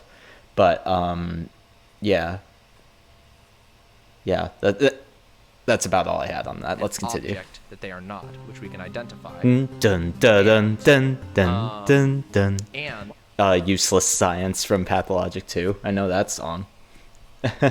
Dun dun dun dun dun dun dun dun dun dun. We gotta play that game again. Why is woman not an object? Huh? Why is Riley? Why is a woman not? This You're saying conversation. that like you keep delineating between things that are not objects. Why are not? Well, let's go back because I was distracted by the Pathologic 2 and the fact that Riley is visibly stressed. I don't blame her. I mean, she is like working really hard to grill Demon Mama on this, and it's working out for the most part, but Huh? Why is a woman not? You keep saying that like you keep delineating between things that are not objects. Why are not women objects? Because I Oh. don't believe that a woman is an object. I don't believe Why that. don't you believe that like? Hold Because on. I believe you it's an described- identifier. You describe several people and characterizations as objects. Yes. But why is an identifier not an object? Or why is the subject of the identifier not an object? For example, like you can give an identifier of what is personification then? What is fiction? Like that just begs a whole series of questions. I mean, is the character not real? I mean, is the character real or is it not? For example, like if a character has like fiction, or excuse me, if a fictional character has a set of traits, who's to say that those traits are what they are? And who is to not say what they are and not are, if that makes any sense? Like, it exists, but then what is the personification relationship then? I mean, I don't know. This opens up a whole can of worms that I don't know if Demon Mama's prepared to talk about. Not because she's stupid. That's not even what I'm not even trying to say that. Which have your own opinions about that. But I don't know, but just because that's not really the subject of discussion, you'd have to get really into deep philosophy to talk about that. I've described, yes, because Jesus is an object in terms of the linguistics that we're discussing. What do you mean in terms of the language? Okay, when you refer to... I feel like when this you ask- definition so is let me- moving right now. Okay, there's a really good example that people use. I know people have been yelling at me to use this example all the time, but it's about like being a fan. Like how do you define someone who is a fan of the Seahawks, for example, the Seattle Seahawks? Well, much in the same way, how do you identify a fan of like The Room? Like here's a more dicey example. How do you identify fans of cult classics? I think that's a more apt example in terms of complexity, honestly, because there it's like, well, you don't have to like it. You enjoy watching it, but you don't like it in the sense of liking a good thing. Personally, I think that a fan is decided upon with a social contract. Adopting the social contract like hypothesis is probably the best bet for answering this question. Well, they say they're a fan of the Seahawks, and so they are. Well, but then and others evaluate them to be a fan, because people get in infights all the time about this. Like, you're not a true fan. How many times have you heard the Sonic people say that? Or what's another really toxic fan base? Like, there's so many, but like, you know, how many times have you heard people argue about who is a fan, or like ostracize a fan from a community? It's clearly not as simple as just declaring oneself as a fan. Now, I would argue that behavior is toxic in much the same way as saying that someone is not a woman if they're trans. You know, they're toxic in similar ways. Obviously, one is to a way more intense and critical extent than the other for obvious reasons. Socially, we don't use and it's the fans. Just kidding. It's transgenderism. Determine a fan of X. No, I've heard this example too. Yeah, All but right, it's a hold great, on. it's Okay, a perfectly apt example No, it's because not. why? Why? Because then you get into the question of, can someone be a fake Seahawks fan. There you go. Yes. Okay. And I personally would argue that yes, they can, at least in the sense of like what the social contract of being a fan is. Again, see my example. People say that people aren't true fans of things all the time. And there's infighting in fan bases all the time about who is a real fan of a thing. And people love like delineating who's what is the most valid type of fan. And it's really, really stupid behavior, and I don't like it. But then that's the argument we kind of have to go with. Yeah, and I would argue no, that's a silly idea. And It's the really only not, though. person A lot who of would people ever, take the very only person who would seriously ever the- argue that you're a fake fan is on the same level as somebody who would try to invalidate your gender. Okay, so No, but- it's funny because they're talking past each other right now. I think I even made that claim in the previous part of this analysis. They're talking past each other, and it's really weird because they're both correct at like different times in the conversation. Very odd. Anyway, continue. Well, These they're are obviously totally- being, of course, it's more cruel to invalidate gender because it's more important. There you go. I mean, Right, but yeah. I mean, like, this is what we're talking 'Cause about. fandom is- Alright, hold on. We need to get at the concept. We need to get at the core of what a social construct is. Maybe we need to back up a little bit. Okay, do you know what a Speed it social up just a construct is? hair. Of course I do. Okay, social Maybe the construct is 1.5. an idea, concept that broadly everyone within a given space understands to have either a set number or a general range of characteristics. Okay. We agree. We mutually agree upon these things. Yes, we're good. A Seahawks fan is going to be socially Let's use the constructed. There's no, drop. you can't go out in nature and just find a Seahawks fan. Like You can't go out in as nature and find a woman. society created we as a society socially constructed Seahawks fan. Yep. You can't go out into nature and find a woman either. It's a purely so. But wait, hold on. It's because we're back to another like issue that I found with the way both of them are arguing this. But use and then auto farming start, and I'll use some skip tickets at some point when my 30-minute like XP. Wait, did I use an XP vial? No, I used a drop vial. Yeah, when that goes back, I'll switch it. Because you can go out in nature and find a Seahawks fan in the sense of, because then how do we explain the creations of Seahawks fans? So we've made it exist. I get what Demon Mom is saying because it's a socially decided upon thing that exists in only the abstract sense. But then how do we explain a human creation that derives from that thing, and as if it's like not important, or at least not socially significant to the extent of affecting lives? There are people who are mad Seahawks fans. So clearly this thing has turned into something that exists in much the same way. Woman has become a thing that exists in the physical space, even though it really is a form in the Platonic sense of the word, in that like there's an idea of a woman and then human beings act it out in life. Yeah, if that makes any sense. And I feel like they're talking past each other. One of them needs to identify this in order for them to end the debate in good faith. There's no, like, you can't And go out- whoever identifies it, which spoilers is neither, objectively wins, but I think Riley was closer, frankly. nature and just find a Seahawks fan. Like You can't go out in as nature and find a society, woman. created we as a society socially constructed Seahawks fan. Yep. You can't go out into nature and find a woman either. It's a purely social construct. Hey, but Demon Mama, address Riley's point. What's Demon Mama's name? Do we have her name? If we don't, I'll just call her Demon Mama. Address Riley's point about right there, because you addressed the first point, but we've constructed and agreed upon what a Seahawks fan is, at least to some extent. Again, there's infighting in fandoms all the time.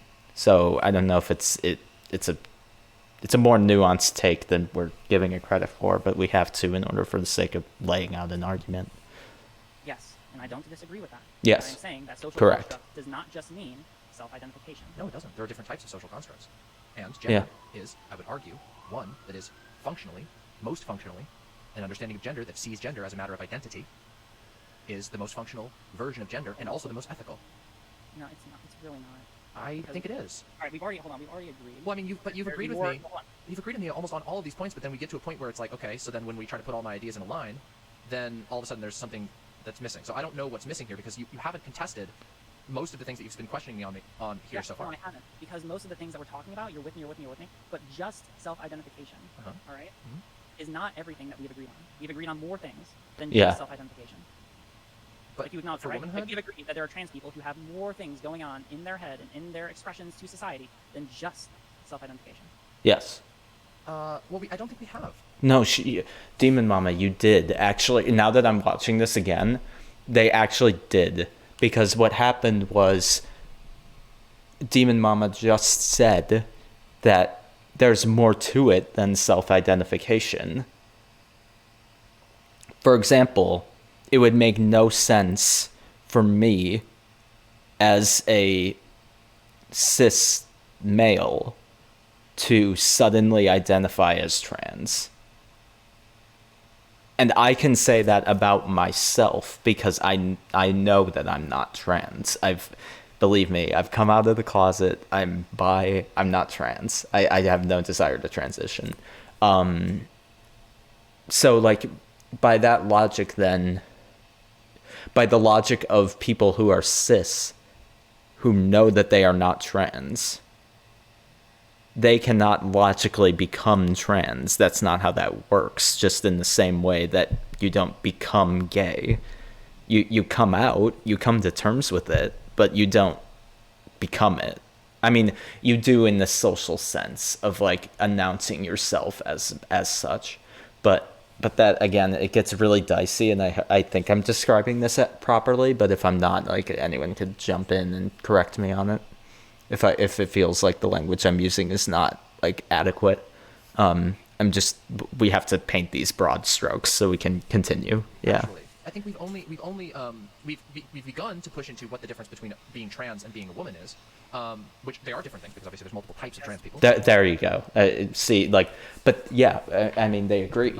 But also, trans is just an umbrella term to identify as a gender contrary to the gender that you were assigned prior. I agree.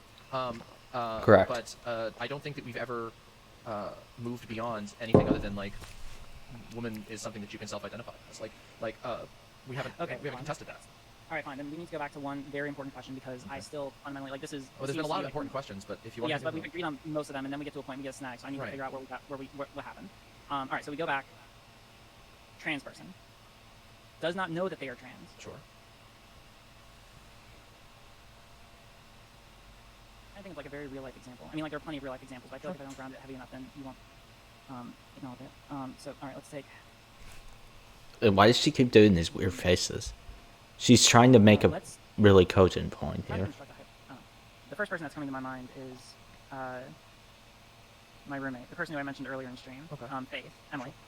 Right? She is someone who described to me that for the longest time growing up, she had thoughts that made her believe or made her desire to be a girl. Okay. Mm-hmm. But she repressed those desires. She grew up in a conservative household. Yeah. She grew up in a place which normalized ideas that being in any form LGBT is in no way socially acceptable. Yeah. And so even it's a lot of people's experience. And recognize their existence without being able to categorize exactly what they were, she suppressed them. Yes. Okay? Yep. The feelings persisted for a long time until she got to such an age where she could not suppress those feelings any longer. Yes. The age where she finally comes out and says for the first time, I am a woman, is 25. Okay. Mm-hmm. Up until that point, for the entirety of her life, even though she had known for the vast majority of her life that she had these feelings, she told herself and everyone around her that she was a man, that these feelings were not her. Do the auto farming. These feelings were some nebulous thing that her family was saying that they were. Seduction by the devil or impure thoughts. So or fucking what have you. stupid. But yeah. She knew those things were there, but told both everyone around her and herself that they did not mean she was a woman. Did she lie to herself? Okay, did she lie to herself? Yes. Now, I think that's a really tough question to answer because I think That is the whole point of this. All right, Yeah, well, and it's actually, to me, it doesn't. That's a good pause. That should be what I have on my stream layout. Is that picture of Demon Mama right now? Sorry, off topic, but I feel like, yeah, that is the whole point, because the issue is, I think it's pretty simple, actually. Now, call me like someone not in a position to talk about this, but philosophically, it seems pretty straightforward. This person lied to herself in the sense of self-preservation and like social circumstances pressuring her to lie to herself. And to others, this wasn't a lie because this was, an internal experience. This is internal and it's not externalized yet. So there's no reason for anyone to have any suspicion of anything. To everyone else, she was a man. So it was a lie in the sense of the repression, but it was also a lie in the social sense because she really is a woman. So it's a lie, but not a lie in the sense of like intentionally hiding an information in a way that is like malicious. I guess you can tell, that gets into the ethics of lying. I think you can tell a lie ethically. And this was probably an ethical lie, at least for the sake of like self-preservation. It was unethical that she even had to lie to herself. But in the context, I don't think, what I'm saying is I don't think she committed a moral wrong by lying. But I think I don't think either of them are making that argument. I just think it's important to delineate that.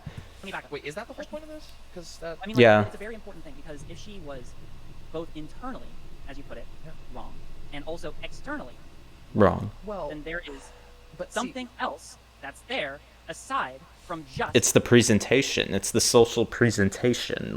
And that's what we're working on in activism. That's the whole point.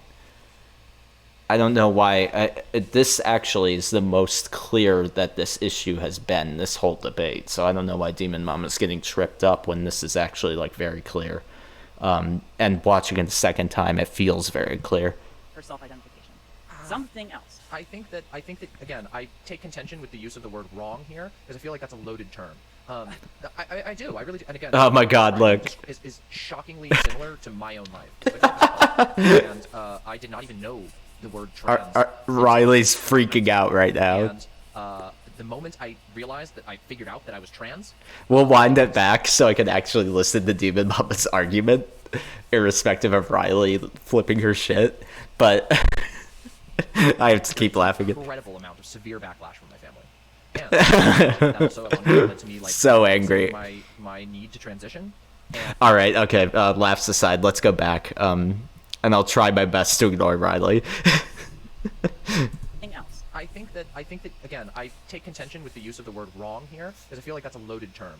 I do. I really do. And again, what you're describing is shockingly similar to my own life because I grew up in a cult, and Yeah. I did not even know the word trans. I feel like It was about my- she's deflecting and rambling right now. She's not addressing the point. I guess she kind of is because she's like using her personal experience as an anecdote, but like I don't know, it's still just an anecdote at the end of the day. Anecdotes are anecdotes. Let's see if it elucidates on the point. Let's see. So the issue is, but then Demon Mama, you wouldn't say you lied to yourself, that you were, the lie being that you were a man? Would you say that, though? Because I think you would say that it was a lie to yourself, no? at least and again, a lie isn't necessarily an intentional withholding of information. At least in the social and tactical sense, it can also just be a repression, which is what Riley talked about. And the moment I realized that I figured out that I was trans, I experienced an incredible amount of severe backlash from my family. And Yeah. That also at one point led to me like renouncing my need to transition and throwing my hormones away because I thought I could force myself to like do this. I think we get into murky waters where some of these terms, like some of the words that we use to describe this, stop making sense. Because like I don't know if they stop making sense. You just don't like them. At least that's the vibe I'm getting. When I genuinely believed at the time enough so that I threw out my hormones, when I genuinely believed that throwing my hormones away and forgetting about all this trans stuff would be the best path of action forward to stop the pain that I was experiencing. Was I lying to myself? I don't know. I don't think that's a useful way of describing it. I think you were though, because you've another good pause. Because you've just said that like that wasn't the best for you, right? Like this wasn't the best path for you. You're a woman, so this is almost like an ironically sort of like anti-trans argument. The lie being, again, not like a black and white thing necessarily. Perhaps mistaken about some of the conclusions? Mistaken. Yeah, for sure. Mistaken, maybe. Okay, if we want to use the word mistaken, but and I think that's the core argument is still the same, though, DM. Realistic implication of that, right? Okay, hold on. Then we don't need to moralize it. Sure. And were you, when you said that to yourself, were you wrong? Was I wrong? Well, I was wrong about dysphoria going away. How about this? Incorrect. We can use the word incorrect. Wrong sounds like it has moral weight, but this isn't a moral judgment. This is a circumstantial judgment. So. I'm not asking. I'm asking if you were wrong about you not being wrong. And she can't get over that. It seems I that. I think I was wrong. It's a very important question because if the answer is yes, then I'm inclined to agree with you that you are a woman. I never said that you weren't. None of anyone else isn't here. But I'm just saying, if we bite the bullet and you say no, then any feelings that you had internally that cause you to struggle do not matter to whether or not you are the gender that you are. They do, like, they are irrelevant to your considerations as you are making them. I feel like this is getting really. I feel like this is getting like really blurry and not particularly clear anymore. Because if we're saying that in that moment, if we were to take a snapshot of it, and you asked me, Riley is fuming right now. Holy shit! I like see the smoke rising out of her ears. Identified as a man. And at that moment, I don't think I would be lying. I think at that moment I would have been telling the truth because that was how I identified. Now, was that actually happy for me? Was that actually, conducive to my happiness? No. And I couldn't quite acknowledge that at the time because I was lacking important information and there were external factors. Right, but it was a self-lie then. It doesn't... so Riley's correct, essentially. Just different verbiage. Pressuring me? But why didn't it make you happy? Why? Why didn't it make me happy? Because it didn't help. It didn't help you. Your dysphoria didn't go away. I mean, yeah. So I would say that that's a wrong, at least an incorrect assessment of oneself. And you DM, you acknowledge that because you're a trans woman. So right, like that's a really personal and complicated question, right? I just thrown my hormones. I can tell you why. It didn't make me happy because I have never identified strongly with the gender that was foisted upon me at birth. I've never fit in particularly well with what society decides is what you're supposed to be as a man, and so at that moment, it didn't. I could be wrong, but I feel like judging from Riley's body language, she's kind of being like, okay, you're preaching to the choir here. I know this. I know what you mean. I don't know. That's the vibe I'm getting. It didn't make me happy because could be wrong. It restrained me because of the assumptions that society places on men, on what are identified as men. She's really angry. No, I need to be paying attention. And like actually, yeah, let's go. On me. Yeah. But why didn't you like those expressions being pushed on you? Like why? I mean, for the same reasons that I don't like anything else, right? It's a personal preference at the end of the day. I mean, like, I guess it would be a very intense personal preference, but that's all things, right? That's right? Like, but is it just a personal preference? Like, it's just completely, entirely, singularly personal to you and nobody else. And, hold on, I have to make sure I'm getting this right. it's like if you, Like, I just need a reason, like, why you didn't like those things. Because my answer is that the reason you didn't like those things is because there are mental processes we all have that make us more inclined to prefer certain gendered expressions or habits. Yes. It's not dysphoria, it's the way that we're wired. Some of us have those preferences, and that to some degree, they are baked into us, right? That's not saying that there's a binary, that's not saying that you need dysphoria, just that, like, there's something that motivates us so that it's more than just a choice. Are you trying, like, okay, I don't mean to like, answer a question with a question, but what it feels like right now is that you are attempting to justify your own existence. Or not trying to justify the justify existence of trans people. Wait, and what? I don't think that our existence needs to be justified. I'm trying to logically define it. Logically. Well, okay. Here's where this is where the snapping point begins, because I think this really drives like RGR up the wall, and frankly, I don't blame her. I don't know, this whole thing of justification seems a bit weird. To me, it sounds like a cop-out, because like that's like saying, oh, if you're philosophically trying to deduce what being human is, what it means to be human. Oh, it sounds to me like you're trying to justify what it means to be human. It's like, yeah, 100%. I don't see what's wrong with using trying to justify someone's existence. Now, it shouldn't be in the moral sense. Everyone is valid, just existing. For example, when we probe a question, it's not like, oh, wait, you're questioning our existence as trans people? Like, we aren't valid? It's like, no, you're jumping like a whole separate line of thinking that's tangentially related, but not directly. And it's a ridiculous comparison to make, because we aren't invalidating anything. And RGR isn't invalidating her own expression. She's probing it. This is how we, come to a better understanding of the human condition, is by, probing our identities. I don't think there's anything wrong with that. I don't think that's disagreeable. And for some reason, Demon Mama thinks it is. I don't understand. Well, I do understand. It's like this need to, take a side that's like highly politically motivated. That's the vibe I get, as opposed to philosophically motivated. Anyway, how long have we been live? Oh, nice. We're almost at an hour. I mean, define which part. Like, I'm trying to logically define what gender is. Yeah. Gender? I mean, if you want to work from, okay, again, I'm a gender abolitionist. I would love if we could get to a point where we don't even think about gender. That's not what I'm asking. You can, all right, fine. If you want to get rid of the concept, then fine. I'm just trying to define what it is right now in our society. Not what it should be, not what it should not be, just what it is. Descriptively, not prescriptively. Yes. Descriptively? Oh my god, good luck with that. I wish you great luck on that journey, because you will never have an answer. I have an answer. I don't think you do. No, she does. She's very close. Wait, what are you saying? I hate how quiet this is to me. I can't boost the volume any further. Good luck with that. I wish you great luck on that journey, because you will never have an answer. I have an answer. I don't think you do. Yes, I do. I don't think you do. I don't believe you. But go ahead. Why don't I believe you on why you don't have a descriptive idea for one of the most vaguest and most misunderstood concepts in the world?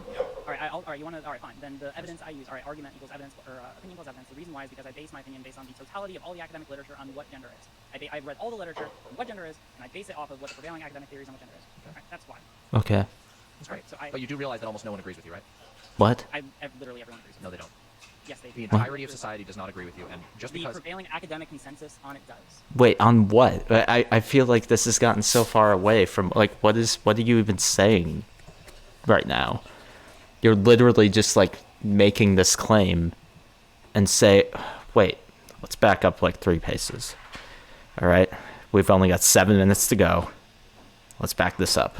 I've read all the literature on what gender is, and I base it off of what the prevailing academic theories on what gender is. All right, that's fine. that's great. But you do realize that almost no one agrees with you, right? On what the prevailing definition of gender is? Yeah, lots of people agree. Are you trying to make like she's done this before, where she's made like anti-intellectual arguments, and this is why I don't like Demon Mama particularly. Is that what she's doing here? Because that's the vibe I'm getting. I literally don't. No, they don't. Yes, they do. the entirety of I society. love that. Literally everyone agrees with this. No, they don't.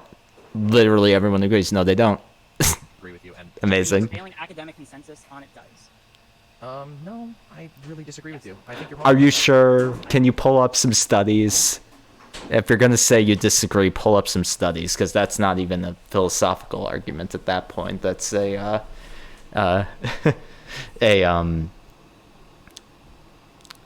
preference, or not a descriptive argument of like, hey, do academics agree on this thing? That's totally separate from whether they agree correctly. Perfectly fine. I mean, you can source what an academic definition of gender is, but that does not mean that that is the descriptive claim for what gender is factually. Because No, I think it's scientific realist approach to definitions. You know what scientific realism is? yeah, but go ahead and give me your definition of it. Scientific realism is when you basically follow the observable definitions of things within reason, because obviously science is limited. A scientific realist approach is where a scientific model has no inherent value, but rather is as valuable as it can produce objectively reasonable, accurate, and consistent outcomes. Right? It's a scientific realist approach. So, I take the aggregate of what all the prevailing academic theories on sex are, or on what gender are, right? All of them, and I see, all right, what are they all saying? Sex and gender docs. And based on that, we're able to suss out. Can we find that document? Based on the prevailing academic theories, people are saying that I should have read theory. I guarantee you, I probably read more than you. And I look at what all the theories. Are you saying more than me personally, or were you talking to somebody in the chat? No, the chat. Yeah. Riley, read more theory. I trust. I've read more theory. I mean, but the fact of the matter, though, is that like you, at the end of the day, it doesn't matter how much theory or how little theory that you read on this particular subject, right? Because at the end of the day, you're synthesizing which similarities between these different sources you've identified, and then you're coming to your own conclusion based on synthesizing these many different sources. And by the way, I don't believe that there is 100% consensus. I've never. There's overwhelming consensus. Yeah. Everyone agrees with me. Both chats disagree. True. I mean, okay. I mean, I feel like this is I feel like that is a claim that beggars belief. I'm not watching their chats. I care about their arguments right now. The idea that there is a single consensus on what gender is, I don't think that we have Here, one. I'm looking at the American Psychological Association. Okay. One by one. Gender refers to the socially constructed goals, behaviors, activities, attributes that a given society considers appropriate for boys, men, or girls, women. These influence the way that people act, interact, and feel about themselves. Okay. While aspects of biological sex are similar across different cultures, aspects of gender differ. So your definition that you just gave excludes non-binary people. Yeah, sure. It excludes. Are you okay with that? No. So I acknowledge the aspects of it which provide scientific realist benefit, and I make sure to not include that. What was the? Let's listen to this again, because that feels like almost like a gotcha on the American Psychological Association. It feels like a really weak argument. At least that's the vibe I got.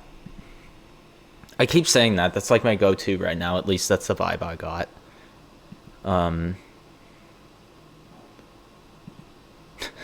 Let's listen to this again, because to me the emanations of non-binary are present in this definition. It could be more explicit and inclusive, for sure, but let's listen.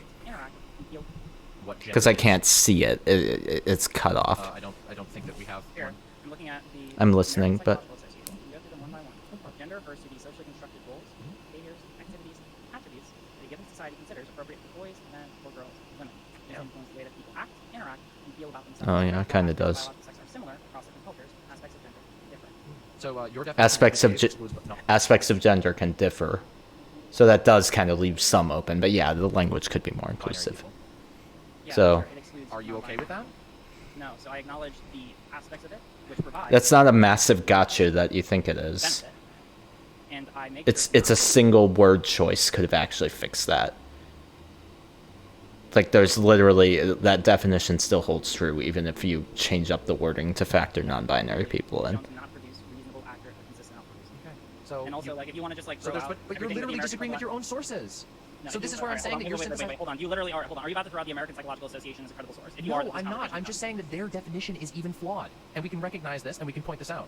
And Yes, I my recognize position that. does I'm not not have a problem with that, but your position does, because you just use them to defend. You just use their definition to I defend use your them to position, defend and then I their pointed out aspects that would. of Wait a realism. second, I'm talking. Yeah. And then I pointed out that would exclude trans people, and then non-binary people, and then you immediately had to reel back your source. No, I'm not reeling back my source. I've never backpedaled my source. All right. What I want. All right. Hold on. Now I need to ask you another question. Okay, Do you think? you've had to ask me so many questions, and all of them Yes, are I of know. utmost importance, and I'm getting a little bit tired of this like of this sort of miasma of inquisition that's been placed over me for the last like hour and a half, where every single thing that I say is somehow deeply important to my position as a public creator, but you get to act as some sort of inquisitor who gets to decide that. Because you're giving a definition of gender which is not based, which has many problems, which I have tried. I disagree. To the best And you of my haven't been able to point out a single problem with my definition of Yes, gender. I did. I literally started off by saying that there's infinite regress, and you just handweight that aside. Because when I tried explaining you that, pointed out infinite regress, which I then pointed out is not the case, because it is not. No, It is not defining as an object. We are defining, in my opinion, gender. No, she's pivoting. Sorry. She's pivoting hardcore on that. She's saying like, oh, it's fine because it's not an object. That was a part of the argument that factored in way after that argument. That argument was nothing to do with the original infinite regress argument. We moved off of that argument because Demon Mama didn't follow and didn't accept the terms that Riley gave. So this is like actually really shitty. And Demon Mama, the way that she concludes it, they were on an even keel, but then she ends it in like the worst faith way possible. That makes me fucking angry. So let's do it. I think because this new assessment of an old definition or an old part of the argument is what's causing a massive disconnect in the way that they're interpreting these arguments, and it's a big problem. Identifier and identifiers can be declared. You can declare an identifier. No. Because this argument was Declare yourself a fan of the Seahawks. But there's more to being a fan of the Seahawks than just declaring that you're a fan of the Seahawks. No, there isn't actually. Yeah, there is, because it's also the social assessment of fandom. See previous fandom argument. And I don't think there is to being a woman either. I really don't think that there is. I think that you can. I think that you, No, but literally, I want you to listen to me right now. Literally. Because here, and this is the most trans-affirming way you can say it, right?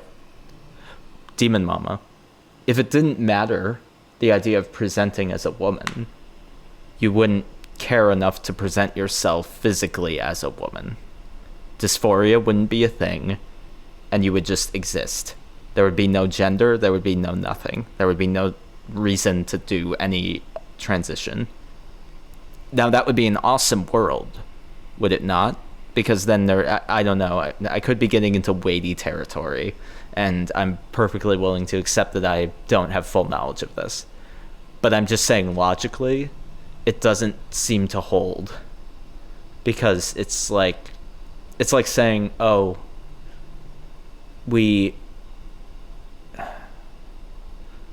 like that would be like that world is like a totally different world where you can just like get, not need to express a gender. And some people don't. Some people are non-binary or gender ambiguous, but you need to express as a woman because you are a woman. But what that proves Riley's point, the fact that you feel that you should express that way. And it's totally valid that you can express that, you want to express that way. I'm not saying that, I'm not making any stupid turf arguments here, but I'm saying it proves Riley's point. I gave the basis that you are giving an infinite regress. You responded with, oh, well, I just believe that's not the case. That is not a sufficient rebuttal. that is not right? what I said. I provided an argument for why it's not a so-called Yes, and you infinite gave a regress. bad argument. You gave, oh, well, if you just identify as a Seahawk, Well, it makes you... I've really had enough of having this conversation with you, Riley, because, listen, what it sounds like to me is that you were really, like, and this is my conclusion and my takeaway from this, I feel like you feel the need to justify your existence as a trans person without, and you want to have a 100% definite objective truth. Oh my god, Riley is fuming. Holy shit. Because that was a shitty thing for Demon Mama to say. Oh, you're just trying to justify your existence as a trans person. Like, what the fuck? What the fuck? Imagine a non-trans person saying that to a trans person. It's fucking shitty. What the hell? When in reality... Because look at how mad Riley is right now. And you want to have... Her eyes just, like, expanded. Her eyes expanded as much, on the y-axis as Brittany Venti's eyes expand on the x-axis. I'm sorry, that was a shitty joke. A 100% definite objective truth, when in reality we're dealing with social constructs and linguistic limitations. And I do realize You have demonstrated you literally don't know what a construct is. You don't understand what a social construct is. No, you're talking down to me. I am literally done. You literally are not willing to listen Fuck you. Holy shit. whatsoever. I've gone through RGR, hours upon hours RGR, trying to explain please. this concept to you. Okay. No. Holy shit. I hope that's not going to content claim me. It's sped up, so... And then RGR's like, oh... No, fuck you. And I'm inclined to agree with her, because holy shit. What a bad faith way to end it.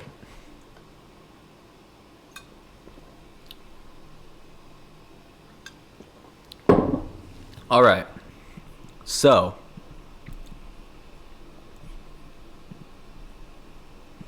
What did we get out of that? Personally, I think we got a great epistemological insight into why it's important to probe ideas. Also, I look like a fucking 2010 e-boy with my non-gelled